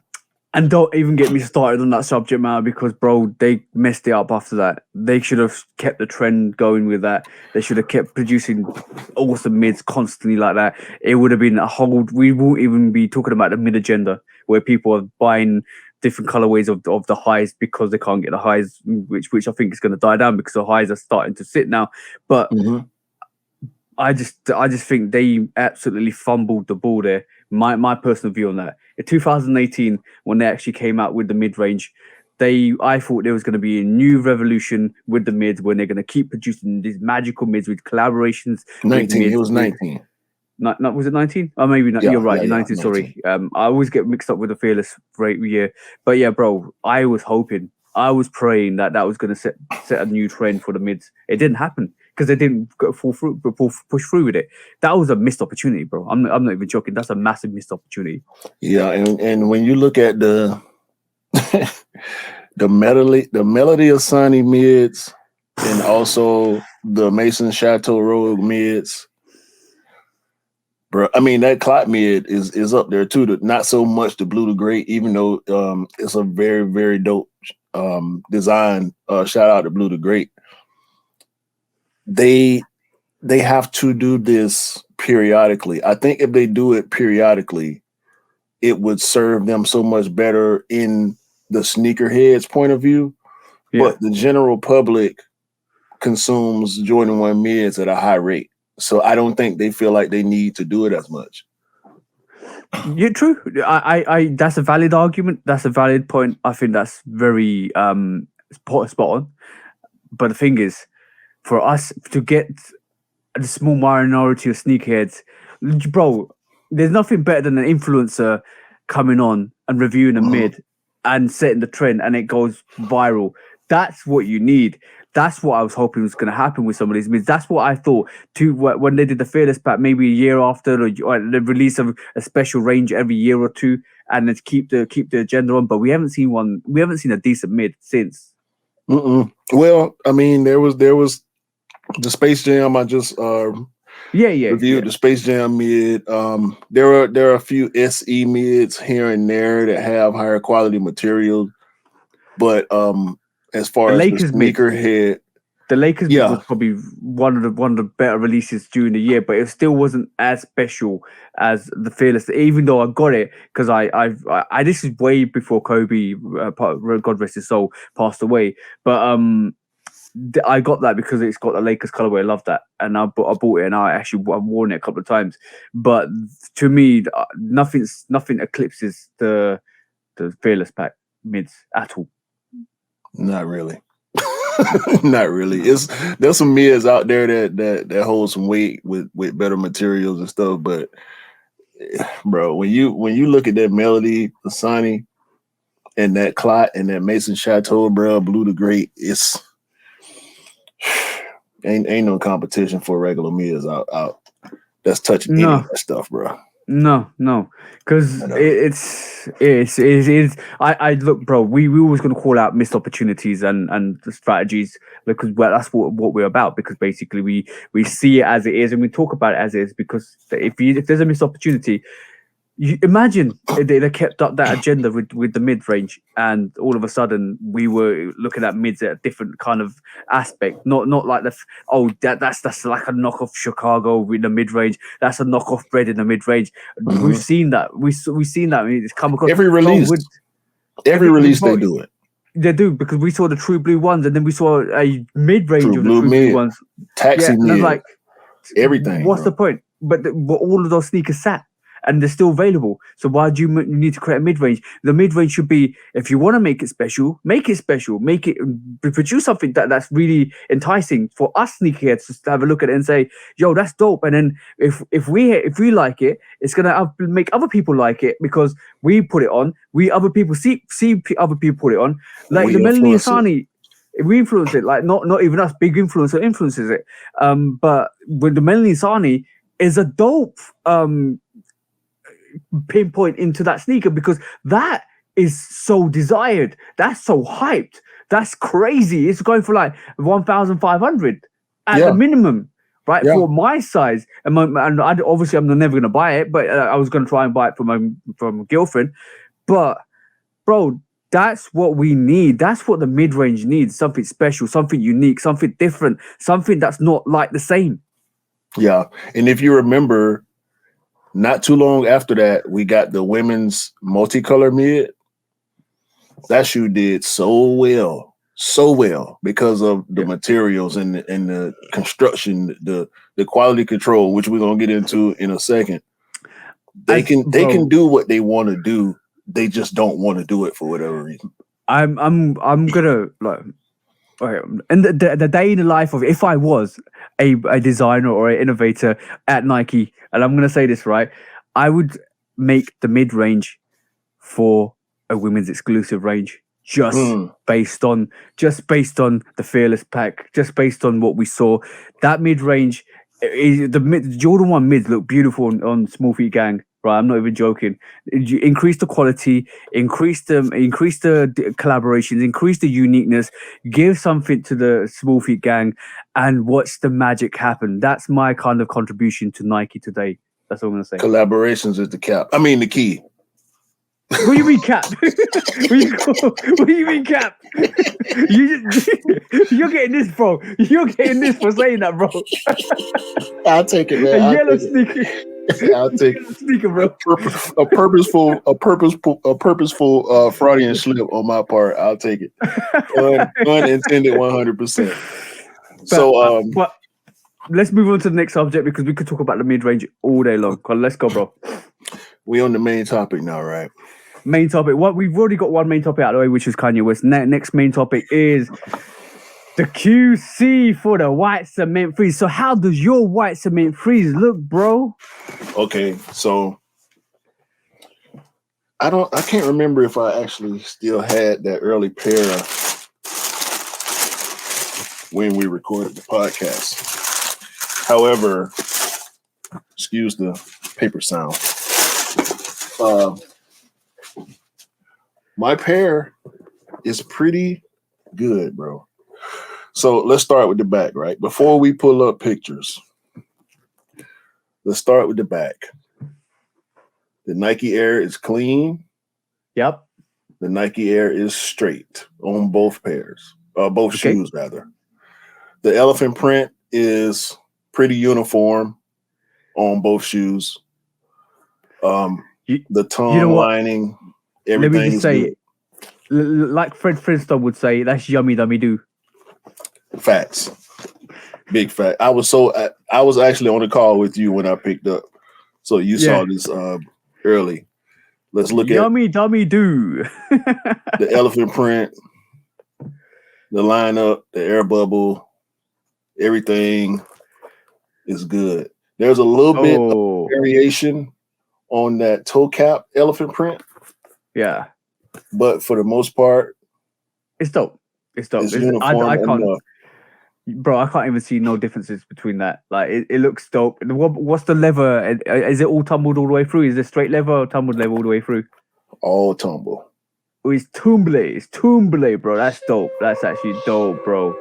All tumble on both shoes, all over, all the way around. The stitching is good. A little bit of a loose stitch here and there, but that's to be expected. Now my pair, the left shoe factory and the right shoe factory were on point. Incorrect. You know what? When they made my pair. A lot of people were scared for that sneaker. I'm not even joking. A lot of people went into retail. Obviously, this weekend, Offspring actually had their pickups, and other stores had their pickups. And I'm going to say a lot of people checked out their pairs before they actually bought them. And bro, it's because of the QC on I was going to make that exact point. I saw three people, especially the one guy at Nike. This guy went over that shoe with a fine-tooth comb. He actually held up the line.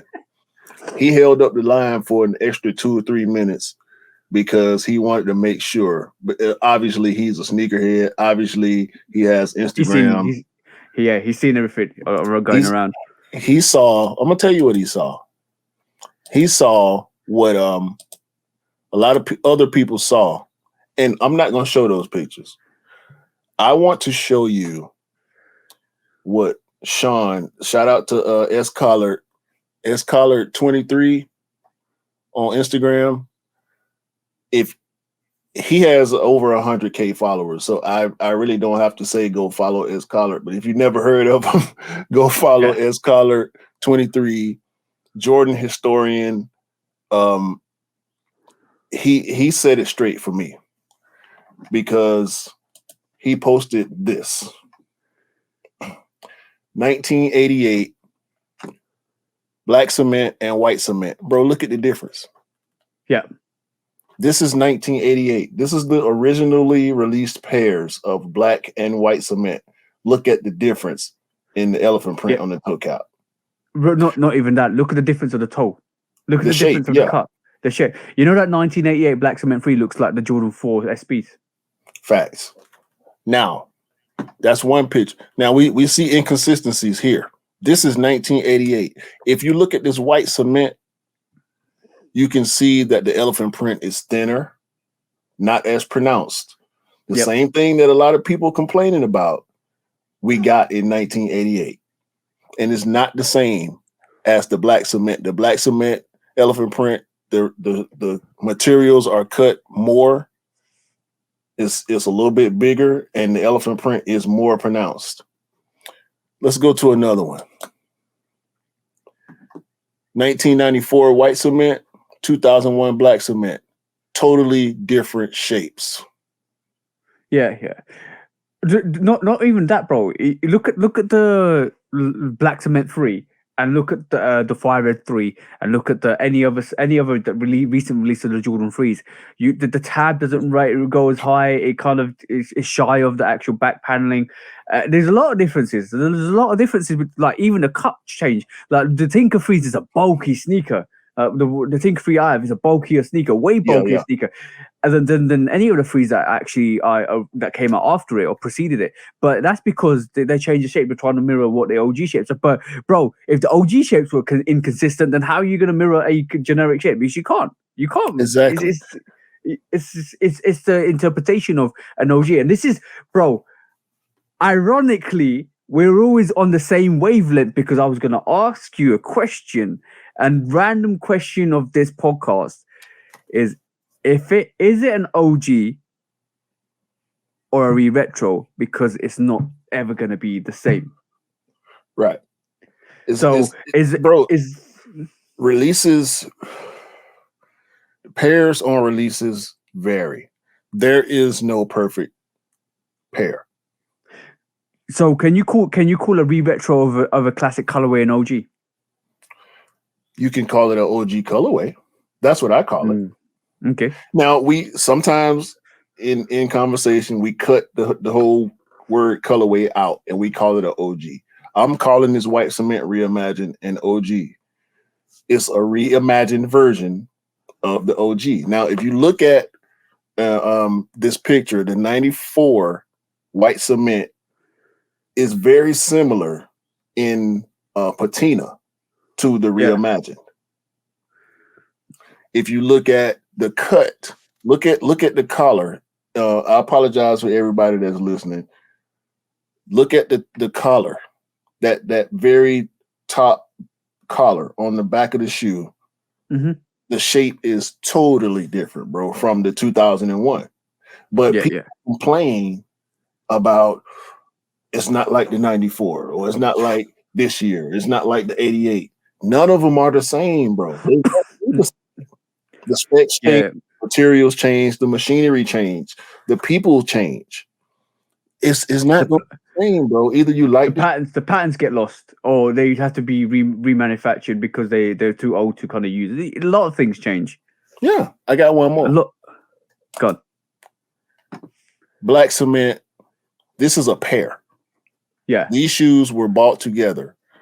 On this right shoe, the leather is flatter than it is on the right shoe, Yeah. or on the left shoe rather.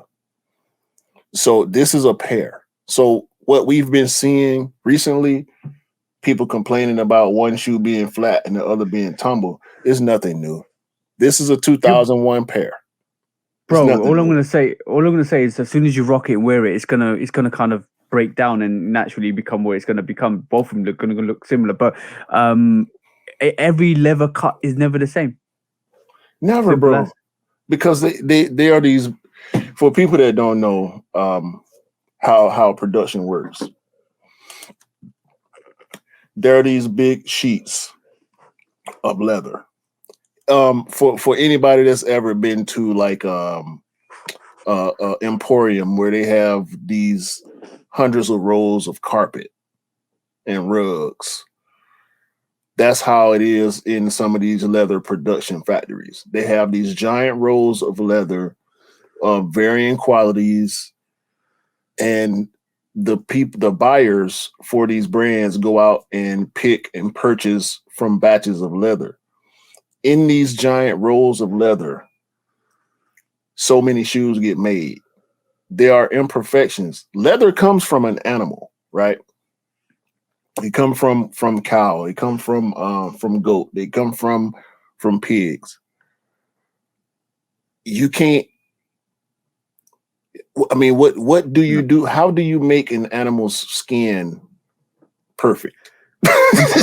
And plus, pure leather is different. 100% pure leather is different. Always going to be different, and also the way they synthesize the leather is going to be different. Obviously, they roll it, synthesize it, break down the fibers, and then Yes. they give it a tumbled effect. All of that happens obviously, and then you get the sneakers you get because at the end of the day, it's going to be a different. It might be a different cut, but all you can do is when you go and pick up these.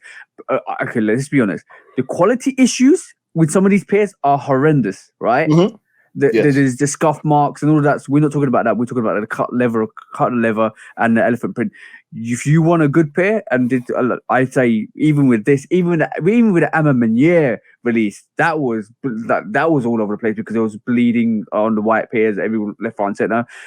So if you want to make sure you got a good pair, go always check your pair out. Don't just go in, pick it up, and walk out because at the end of the day, you don't know what your pair looks like. So it's like I commend the person holding up that line to get the perfect pair you wanted because as long as you're happy with what you buy, because you're spending £200 or $200 or $250, whatever it is, that's the most important thing because basically you're spending your hard-earned money on something that you need to be satisfied with. As long as you're satisfied with the purchase, that's all fine and dandy. You can kind of walk away from it and be happy with it. But you don't go in and be like, don't make the mistake of being overly hyped to pick up a sneaker. Go pick up, get home, and all of a sudden realize it looks absolutely trash, and then you have to return it, and you can't kind of swap it because you was there at the store. You could have swapped it easily. So, Facts. in terms of quality issue, I'm going to say it's 50-50. The quality issue, obviously, the print of the elephant cut was different. If it's different, change it. If it's not tumbled like you want to change it. But that's going to be a common issue with every single release, like in terms of sneakers. But when you talk about paint, scuff marks or bleeding and all that, that's a different quality matter issue. That's where Nike needs to stamp that out. But bro, when you have big, like we saw this with Lost and Founds, mold everywhere, right? We saw this with the Amma Meunier release, dye everywhere, right? We saw this with the Carmine Sixes, dye everywhere. We saw this with the Crimson Fours, bad stitching and mesh all over the place. Fire Red Fours. Fire Red Fours. Deformed outsoles and midsoles, different shaped toe caps. We see this with every release. We're seeing this now with the white cement threes. We see this with every release. The most important thing is to make sure you check your sneakers out to make sure you're happy with the purchase. And that's the important thing. Because it's a good sign. I'm going to say QC quality is a good indication of how big the stock is. So if you want to realistically work out what stock levels are, or if it's a big run, all you need to know is look at the information coming out before the release or the early access pairs. If the QC is bad or if the QC comes out really not on point, it's a big release because they have to get these sneakers really done real quick. So from that perspective, it's a big release. We saw that with Chicago Lost and Found. That was a big release, even though it kind of disappeared. We've seen that with the White Cement Freeze. We saw that with the Fire Red Free. We saw even the Crimson was obviously that's the I think it was a bigger release, but there was so much demand and it just went. That so Mhm. stuff like that happens. But when you come to a collaboration, you can't explain like a Travis Scott, all blue Travis Scott, Oilers, the Oilers Travis Scott, and they literally that had issues because obviously I don't know what they did with that, but the manufacturing company actually messed it up. So there's always going to be issues. But guys, you pay so much money for your sneakers, make sure you check them out. Yeah, I mean, like I said, when I saw, I was like, I was two customers behind the guy that I saw at Nike, going over his pair with a magnifying glass.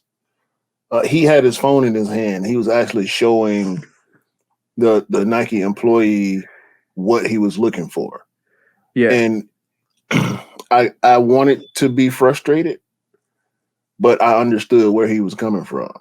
no, Because on a big release like this, and when I say big release, I mean a hype release, the lines are long.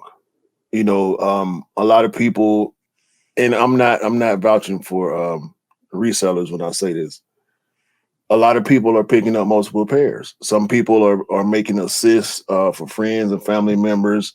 Some people are picking up for their kids or their wives or their brother, sister, auntie, uncle, mom. So people also have other things to do. You might see somebody picking up in their work uniform and they got to get back. They only got 30 minutes to pick up this shoe. They got to get back to work or they're gonna get in trouble. So for those reasons, I was a little bit frustrated by the guy holding up the line. But at the same time, like TJ just told y'all, when you paying, and this release was 210 in Georgia, that's 226 and some change. You paying almost $230 for a product. You want it to be the best quality possible. I did a quick examination of my pairs before I actually slid my card, and I was just looking for the tumble. mm-hmm. I wanted to have either two tumble shoes or two flat shoes. That was my only concern.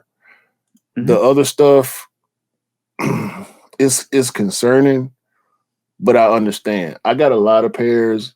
TJ got a lot of pairs. A lot of y'all that's listening got a lot of pairs. None of us can go through our full collections and say that we don't have any defective shoes. It's going to happen. It's going to happen, Especially when you hit on online raffles, you hit on sneakers, and your shoes are coming in the mail. You have no control over what you get. Either you keep it or you send it back. And you recently had that with the Khaled fives. You Yes. recently saw that with the Khaled five, so you sent it back. Mm-hmm. So that goes to show. And don't be afraid of sending your sneakers back. At the end of the day, there's a very guilty conscience out there from sneakerheads that feel like they need to keep the sneaker even though it's defective, because at the end of the day they feel like if they don't buy it, if they don't keep it, they won't have it. Unfortunately, I'm going to tell you guys, the resale on these white cement freezes is gone. It's gone. I had a potential. I think I had a potential getting one over 20 pounds over retail on the release day, but bro, can you pull out your white cement freeze and show everybody what the back looks like? Because has it got Nike on the back of both of those? Yeah.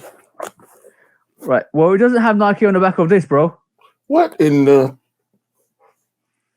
And this is a pair that came out. Literally, shout to the bro Scott. He actually literally sent me this on Instagram, and I pulled this up. This is a pair from this weekend's release. Look at it, bro. Jump man on the back. And what's the production date on that? 2022, bro. 9th or the 8th, 2022. Come on, bro. We talk about defective sneakers. This has got the wrong back tab, bro. You know what? Red card is coming up, bro. Red card is coming up for this one, bro. The red sneaker, justice of sneakers coming out. That is terrible. Now, that's what you call a bad QC issue. But you know what? This makes that sneaker a bit more special. That's a 1-of-1. Yes. 1-of-1 right there. 1-of-1, bro. How does that pass quality control?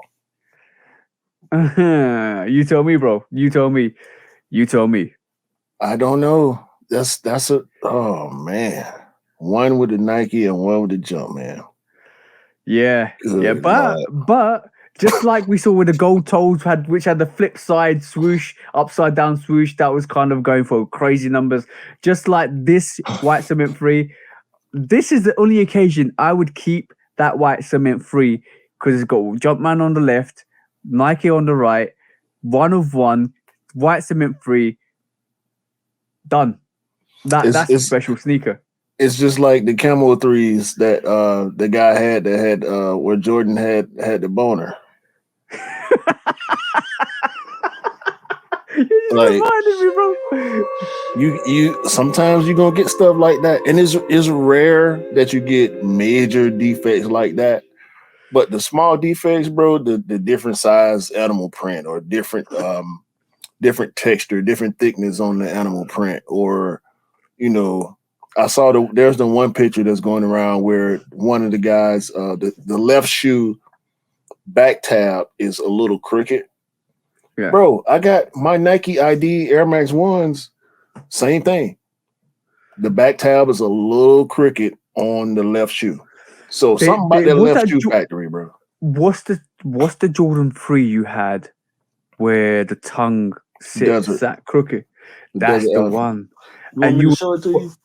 yeah, It's go right for it, here. bring it because you were disappointed in that. There's always going to be a little thing here and there that's going to be different on sneakers that is going to kind of upset some people. Let's just be honest. It's very upsetting because you actually do pay a lot of money for. We all pay a lot of money for sneakers, and unfortunately, if it's something wrong with it, it's going to upset you. Let's just be honest. Yeah. I mean, you can see focus. Okay, let's do it slow. Okay, it's There focused we now. go. You see, right? This, This one is straight. yeah, This that one one's is slanted, bro. not. And you can see it. You can clearly see it. Yeah, but bro, that Desert Elephant 3 is such a dope sneaker, bro. Such a dope sneaker. I'm selling this shoe. Really? Yep. It's got to go, bro. Yeah, It's got to go. I like it. I saw a couple guys with them on feet yesterday too. They look real dope on feet. Yep. But yeah, man, I can't do it, dog. I'm gonna say be like Q. Don't be like me, but be like Q. Make sure if you're not happy with the quality, you get rid of it. And get one that or replacement. I tried to take it back. No. You know what? I should contact Nike. Yeah, they might give you a replacement. I'm gonna tweet Nike. That's what I'm gonna do. Do that, bro. I'm gonna tweet Nike a picture of that shoe. They're gonna ask me where I got it from and blah blah blah. I should still have a receipt around here. I think, matter of fact, I think that's the bag. Yeah. I don't know why I didn't think about that before. Anyway. Yeah, it's just man, like other things, it just comes to mind. Like just like what we discovered with this podcast a little while back, where we could actually play this straight off the streaming site. Dope. Yeah. But yeah, man, we gonna have issues, y'all. Like, you want to try to avoid it as much as you can. Obviously, nobody wants to have defective pairs. But it's common. It's so common. We had to talk about it, and look at this. Look. The price is going down, brother. I know. The price is crashing on the white cement free, but it's good. It's great because you know what's really funny. Jenny didn't cop either. Chat to the sis. Jenny didn't cop. And she's a size 9, and I just told her go and check eBay because you can get one £20 over retail, and she was like, really? Yep. And she just went straight on, like trying to look for one. Bro, I'm not even no cap. I love this. I love the fact the prices are not high. Yo, this is another DJ Khaled 5 situation. The DJ Khaled 5 sat around, it's still sitting around, but the white cement freeze obviously is a classic OG silhouette, which is not going to sit around. There might be restocks. I think they're going to definitely be restocks. Definitely. But the thing is, if you're a reseller and you got those pairs, Everybody who got their pairs got their pairs. You ain't selling that above retail. No way. No way. Nah, I was predicting the resale to be around 350 Yeah. average. I don't see pulling that off when someone who knows they can find a pair cheaper online. Now, Yeah.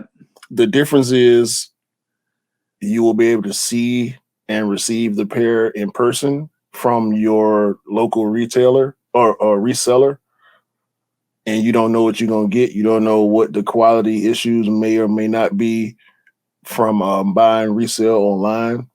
However, once people start getting these pairs from sneakers and Finish Line and Slam Jam and all the other places that did online raffles, when these pairs start coming in, the price going to drop a little bit more.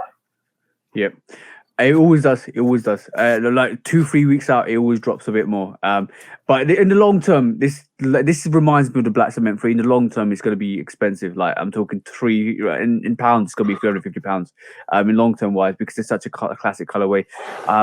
I think it's a dope release. I would if I didn't have the free throw lines, I would have doubled up on it. I'm going to be honest. This is.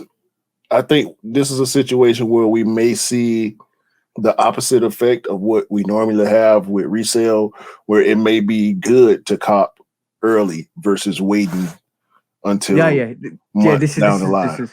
This is a very good. This is a very good option to cop early for these. Like I would wait a month and then like look within a month. 2 weeks to a month is what the prime time to get it as low as possible. They ain't sticking around, so obviously if people missed out. They will be going back for pairs. But bro, let me just give you a round of applause, bro. This is for you, bro. That was not supposed to happen. This is a round of. This is a round of applause. That was not supposed to happen. This is a round of applause for Q because when you first got this in hand for 3 months out, because obviously you had the opportunity to get it in hand, you said there's a lot of pairs of these around, and you said the resale ain't gonna be high. You said it when you saw it. So a round of applause to you, bro. Yeah, because of the hype, I think a lot of people get caught up in the hype.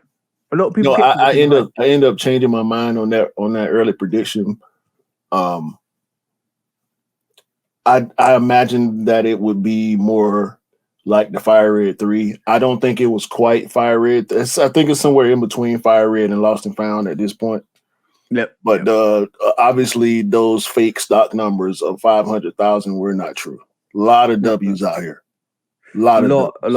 And I'm going to definitely say this. I think the Europe and EU didn't see as many pairs as you guys in the States because you guys ate. I'm talking you guys ate pairs. A lot of people struggled in Europe and UK, and that was the difference. And that's the only thing I think could possibly push up the resale a bit. But the thing is, the fact that you guys in the States got loads of pairs and they're easy accessible means that you dictate the value of that sneaker because obviously the US is the epicenter for sneakers.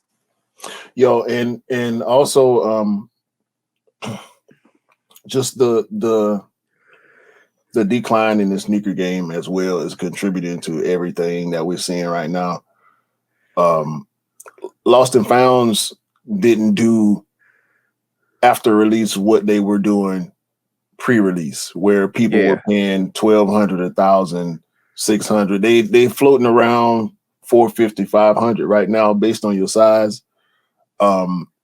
But they're not sitting like the Fire Red 3s did. No. I hadn't heard any negative news about them like I did or like we did about the Lost and Found.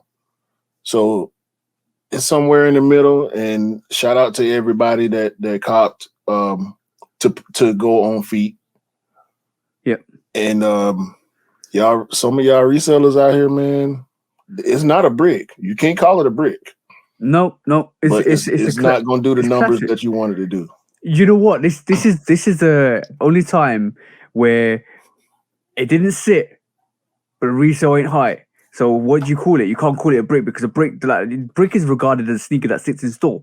A brick is regarded like the white cement ones, right? A brick is regarded like the true blue ones. A brick is regarded like the playoff 13s, right? But even though it's blasphemous to say that about those sneakers, and I hate saying that about sneakers. If it sits, it means it's readily available for the normal consumer. Mhm. This is what's so special about it, and I love that. But like when you talk about a brick, you can't call the white cement freezer brick, bro, because they're not around anywhere, bro. But the resale ain't high. This period in time is giving an education to these resellers. Yeah. It is educating these resellers to a point where they don't know which way to move, bro. No, they don't, because even there are only small sizes like 4.5, 5, maybe 5.5. And the really big sizes like 16, 17, 18. Those were the only sizes left on sneakers. Mhm. Most other places didn't get the very small and very big sizes. So it's kind of right in the middle, bro. It was a good spot, in my opinion, for this release to land in between the fire red threes and the lost and found ones. Yeah, And I love it.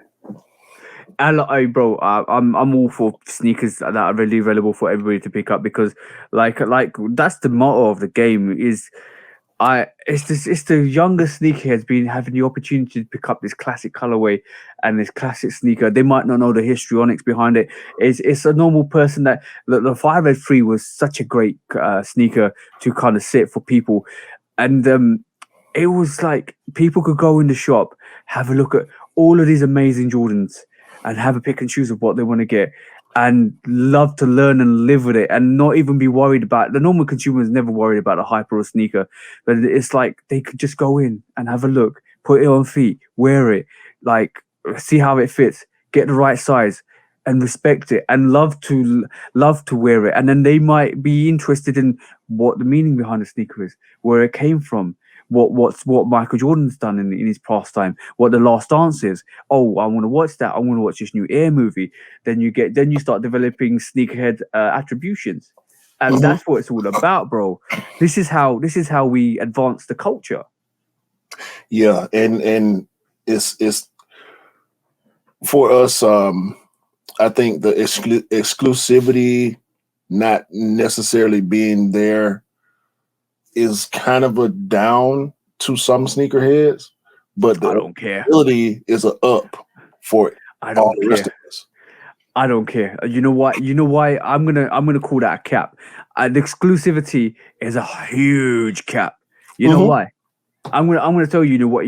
I'm gonna sit here now and say anybody that's saying I want my sneakers to be exclusive. All right, okay, it doesn't matter. A P is exclusive. A collaboration is exclusive. A very like short run of a sneaker is exclusive. It's good to have. Sometimes it's good to have some unique stuff. Right, this moment in time, with the amount of pairs you've got and I've got sitting here, and we're saying talking about exclusive sneakers, we're capping. You know why? Because we can pull out a sneaker from 5 years back or 6 years back, and nobody's wearing it. That's exclusive. Because I mean, like Right. it's like vintage. It's like literally like vintage. As soon as people run through it and it's gone, it's gone. It's not gonna come out. So some of these sneakers, like I'm talking about, like UNC fours. In a couple of years, not a lot of people rocking them. You can rock them. Bluebird fives, all like homage to home ones. Yo, I Even ain't though seen it's, nobody wearing Bluebirds, bro. I'll be Nobody. wearing bluebirds. I'll be wearing bluebirds in the summer. Like these sneakers are going to come out.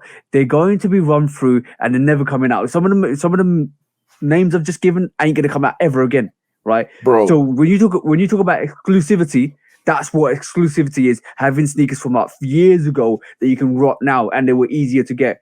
That's what it's about, bro.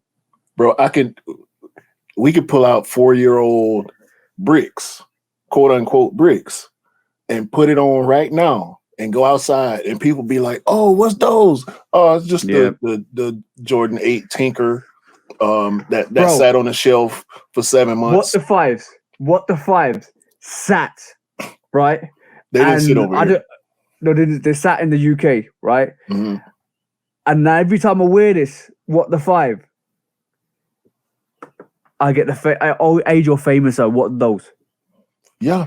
It's that unique, and Not the bro, bad it's not one of even. those, the good one Hey, of those. You're a good one of those. Like, yo, damn, I remember those coming out. I wanted to get them. You could have got them because they were sat, but I'm just saying, what the fives is as a prime example of you don't. It doesn't need to be limited. It doesn't need to be hype to be a special sneaker. And when you say you want limitations, that's a cap because you can bring out sneakers from years back and they'll still be limited and it still was a brick and it still was so popular.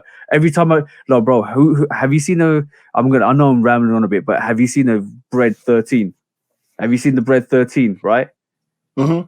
I've still got it in my rotation. I don't see a lot of people rocking it. As soon as I bring that, and that sneaker sat, as soon as I bring that sneaker out, everybody's gonna be like, yo, those are dope. I remember those.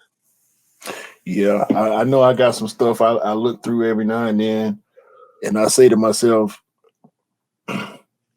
should I wear this today? Nah, I'll wait. I'll wait another month, another 2-3 months maybe. And Yeah. I pull out something else that I don't see people wear. Yeah. So it really don't matter. But and at the end of the day, you spent your money on it. Okay. Y'all know drip is subjective. Okay. I coined that phrase when I do my fit picks now. That's what it is. Drip is subjective. Rock what you like. Yeah, exactly. Period. I'm gonna give you one last example, right? The Cool Grey Fours wore 'em. I think I was out with Scott. He wore his Union Fours. Went into the retail shop. One's limited, one's sat. Yeah, Cool Grey Four sat. Let's be honest, right? Even though the price has gone up on them over the years. My Cool Grey Fours in one retailer. Obviously, everybody has their own likes and dislikes and stuff like that. One retailer went in. The attention went all on the Cool Grey Fours, even though the Union 4 was a hype sneaker, as a probably more in demand exclusive sneaker. Definitely. The attention went on the Cool Grey Fours, bro. You don't need to have an exclusive sneaker to be exclusive. You just rock what you like, wear what you like. And I'm gonna be just to end this segment. I'm gonna say variety is always key. You can have hype stuff, you can have GR stuff, but when you have a mixture of both, it's awesome. Forget how exclusive the shoe is because you are exclusive. Unless you got a twin or triplets out here, you are exclusive. Then I feel sorry for you. Let's go into the segment that we always love to do at the end of the show, bro. Come on, let's go in. It's because when resale is too high. Damn resellers. Order. When hype beats go too far. These damn hype beasts. Order in the court. Order. When the back door opens. Guilty. It's time for order in the court. The sneaker court of public Guilty. opinion.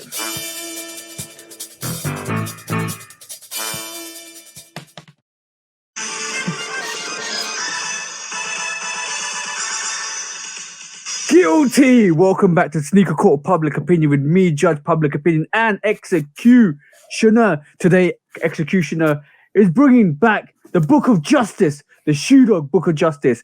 And we got 2 court cases on the docket today. One of them, smacking with that book, bro. Smacking with that, bro. One of them is for a close friend of ours, and one of them is for a celebrity. So, what do you want to pick first, bro? Let's do the celebrity first. That'll probably be easier. Okay, cool. So first up on the docket is Macklemore wearing fake Red Octobers, and those Red Octobers was thrown into the public, and somebody right this moment in time thinks they got legit, real Macklemore Red Octobers. Well, I will say this. Whoever that person was at a Macklemore concert. So hopefully they follow Macklemore and they heard him admit to those Red Octobers being fake. And he knew they were fake. I shoot him bail for admitting that he knew they were fake. He only paid a couple $100 for them post-release. Yeah. when they were already going for way, way over retail. Yeezy had already left Nike when he got that pair and he threw them out to the crowd. We don't know if it's a sneakerhead that got them. We don't know if the person that got them could even wear them. I believe Macklemore is our size too. I think he's a US 11. Okay. But yeah, I respect him admitting that they were fake. I do not respect him throwing them into a crowd full of people that may not know how to legit check a sneaker and out here flexing with fake Yeezys and might and might get called out and end up having a bad day or a bad week. I have two questions to this. First, the first one is, do you think, as a memorabilia, obviously it's going to be like Macklemore memorabilia, so it's going to have value. Yeah, But is the value downgraded because it's not real? definitely. Because now you can't say, oh, you could say this is a UA fake pair of Macklemore, which I actually got for concert. So the value of it is still significant because of the person associated to it, but it's not significant enough because it's not a real pair. Right. I mean, we talking about a $20,000 sneaker here. Yeah. Now, they might not even be worth what he paid for them, knowing that they're fake. Yeah. But he didn't mention autographing them or nothing like that. He just took them off and threw them into the crowd. So he should do this person a solid and try to track down the person that actually got that shoe and signed it to add some value to it for that person. Yeah, I think he should do one step better. Is get a real pair of Red Octobers, sign them, and give them to the person.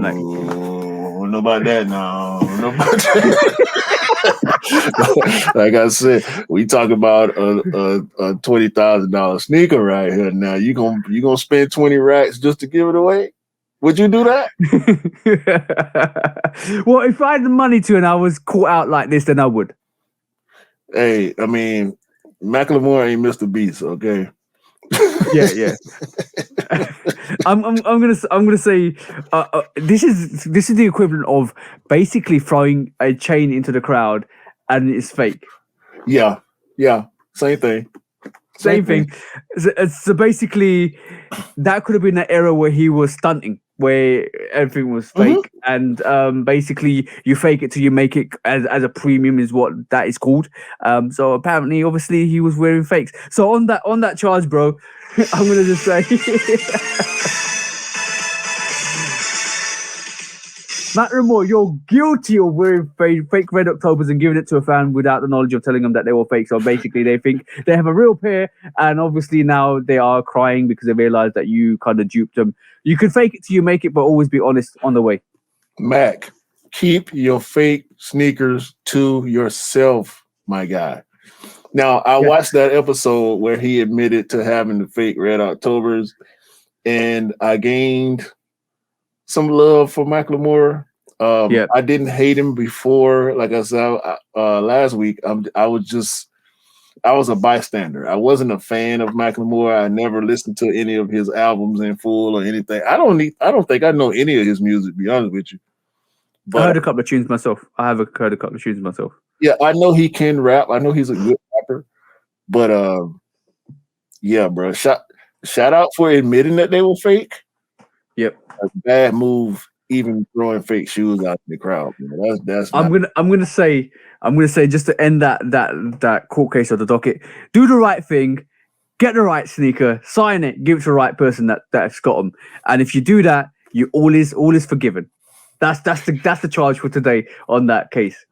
Yeah, 20 racks, bro. Just cash out that person 20,000. We can call it. No, get him the sneaker.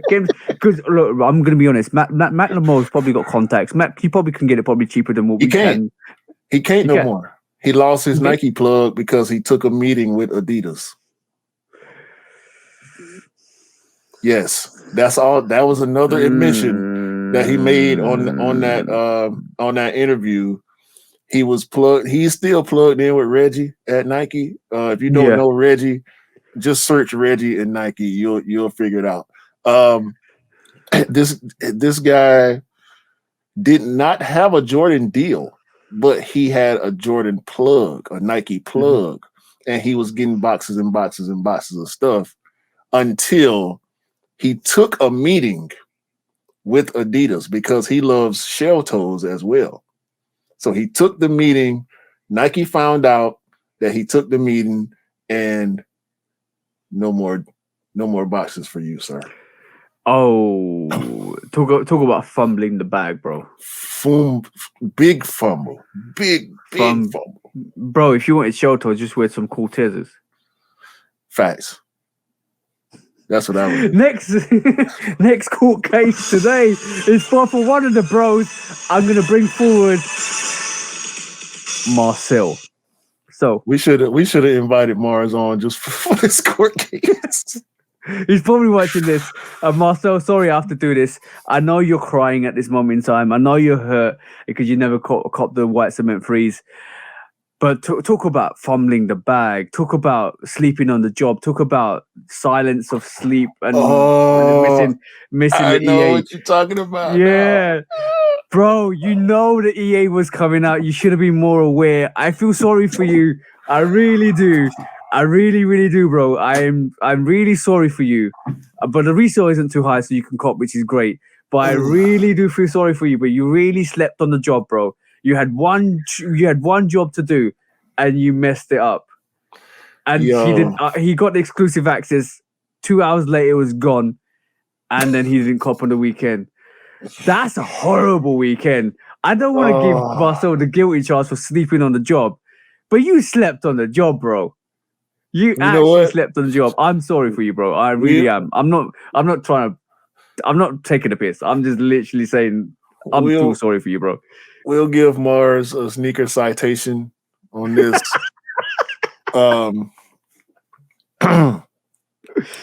Because we know exclusive access is rare. Yeah. Unless you have multiple accounts. I didn't get exclusive access. I was there. I was in the app refreshing, checking my email, go to the Nike app, check my inbox to see Bro, I went to the streets. I don't care. I missed out. I went to the streets. I was hunting.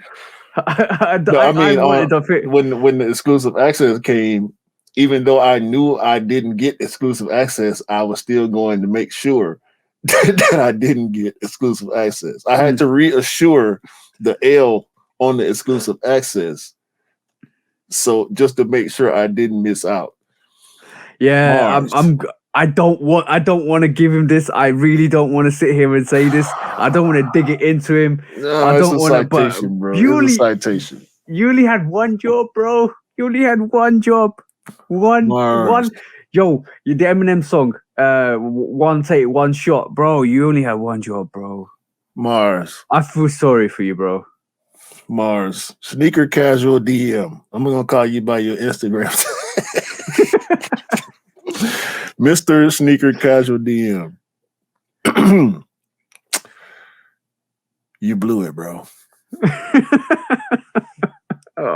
EA, dog. You had that's EA. Painful. That's painful, and you bro. slept That's through so the painful. EA. Did you? I see. I gotta have a conversation with Mars now.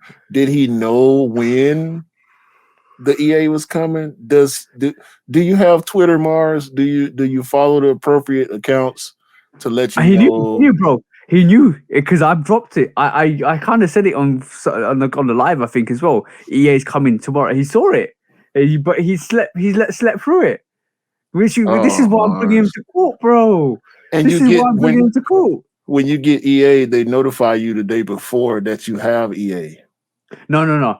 They on the Europe EA, it comes out the day, bang, you got EA. It comes as a message. Okay. The only time I missed EA, it's a bit different because obviously we knew 8 o'clock and 9 o'clock in the Europe and 8 o'clock here we was getting EA. So everybody knew that. And unfortunately Mars missed out. But EA just appear. The only one time I missed on EA was for the Jordan 1 back in the day. I think it's the Chicago looking Jordan 1, but in blue. It's got the Royal Blues, right? I missed out on that because obviously I was on the train and I got out, so I had exclusive access and it sold out. But I still managed to cop the sneaker on the release date, or my missus Okay. did. But like I was thankful for that. But bro, like, sheesh, the fact that you knew you was getting EA, or not, you knew that EA was gonna happen, and you slept, bro. See, over here, they notify you the day before that you have the EA, and they tell you that you need to get in there and try to secure your size before it's gone. So you know when it's coming. We don't know that. Well, basically, what we do is we get a notification on our phone saying you have EAs. You have to go into the app and actually buy it straight away. That's the only difference at that moment in time. And if it's sold, it's sold. And from EAs, you can work out what the sneaker's going to do, because some EAs come and they stick around all day. Some EAs come and just vanish. So you know what? I don't want to charge Mars. He got that citation. You got that citation, Mars. Yeah. Just for sleeping through the EA. But I want to charge Nike for not practicing the same method there that they do here by notifying people early. That's not cool. So I place probably 60% of the blame on Nike, but Mars, that 40% is worth a sneaker citation, sir. You take that citation and you take a nap on it like a pillow. Citations. And the fine is now you have to pay resale for the white cement 3. Yeah, it's only 20 or 30 pounds or dollars or euros above. So don't worry, bro. It's going down. Just keep an eye on it. You will get your pay. Don't worry. This man got a self-inflicted L. God damn. I'm sorry, bro. I'm sorry, bro. That's bad. When resale is too high. Damn resellers. Order. When hype beats go too far. These damn hype beasts. Order in the court. Order. When the back door opens. Guilty. It's time for order in the court. The sneaker court of public Guilty. opinion.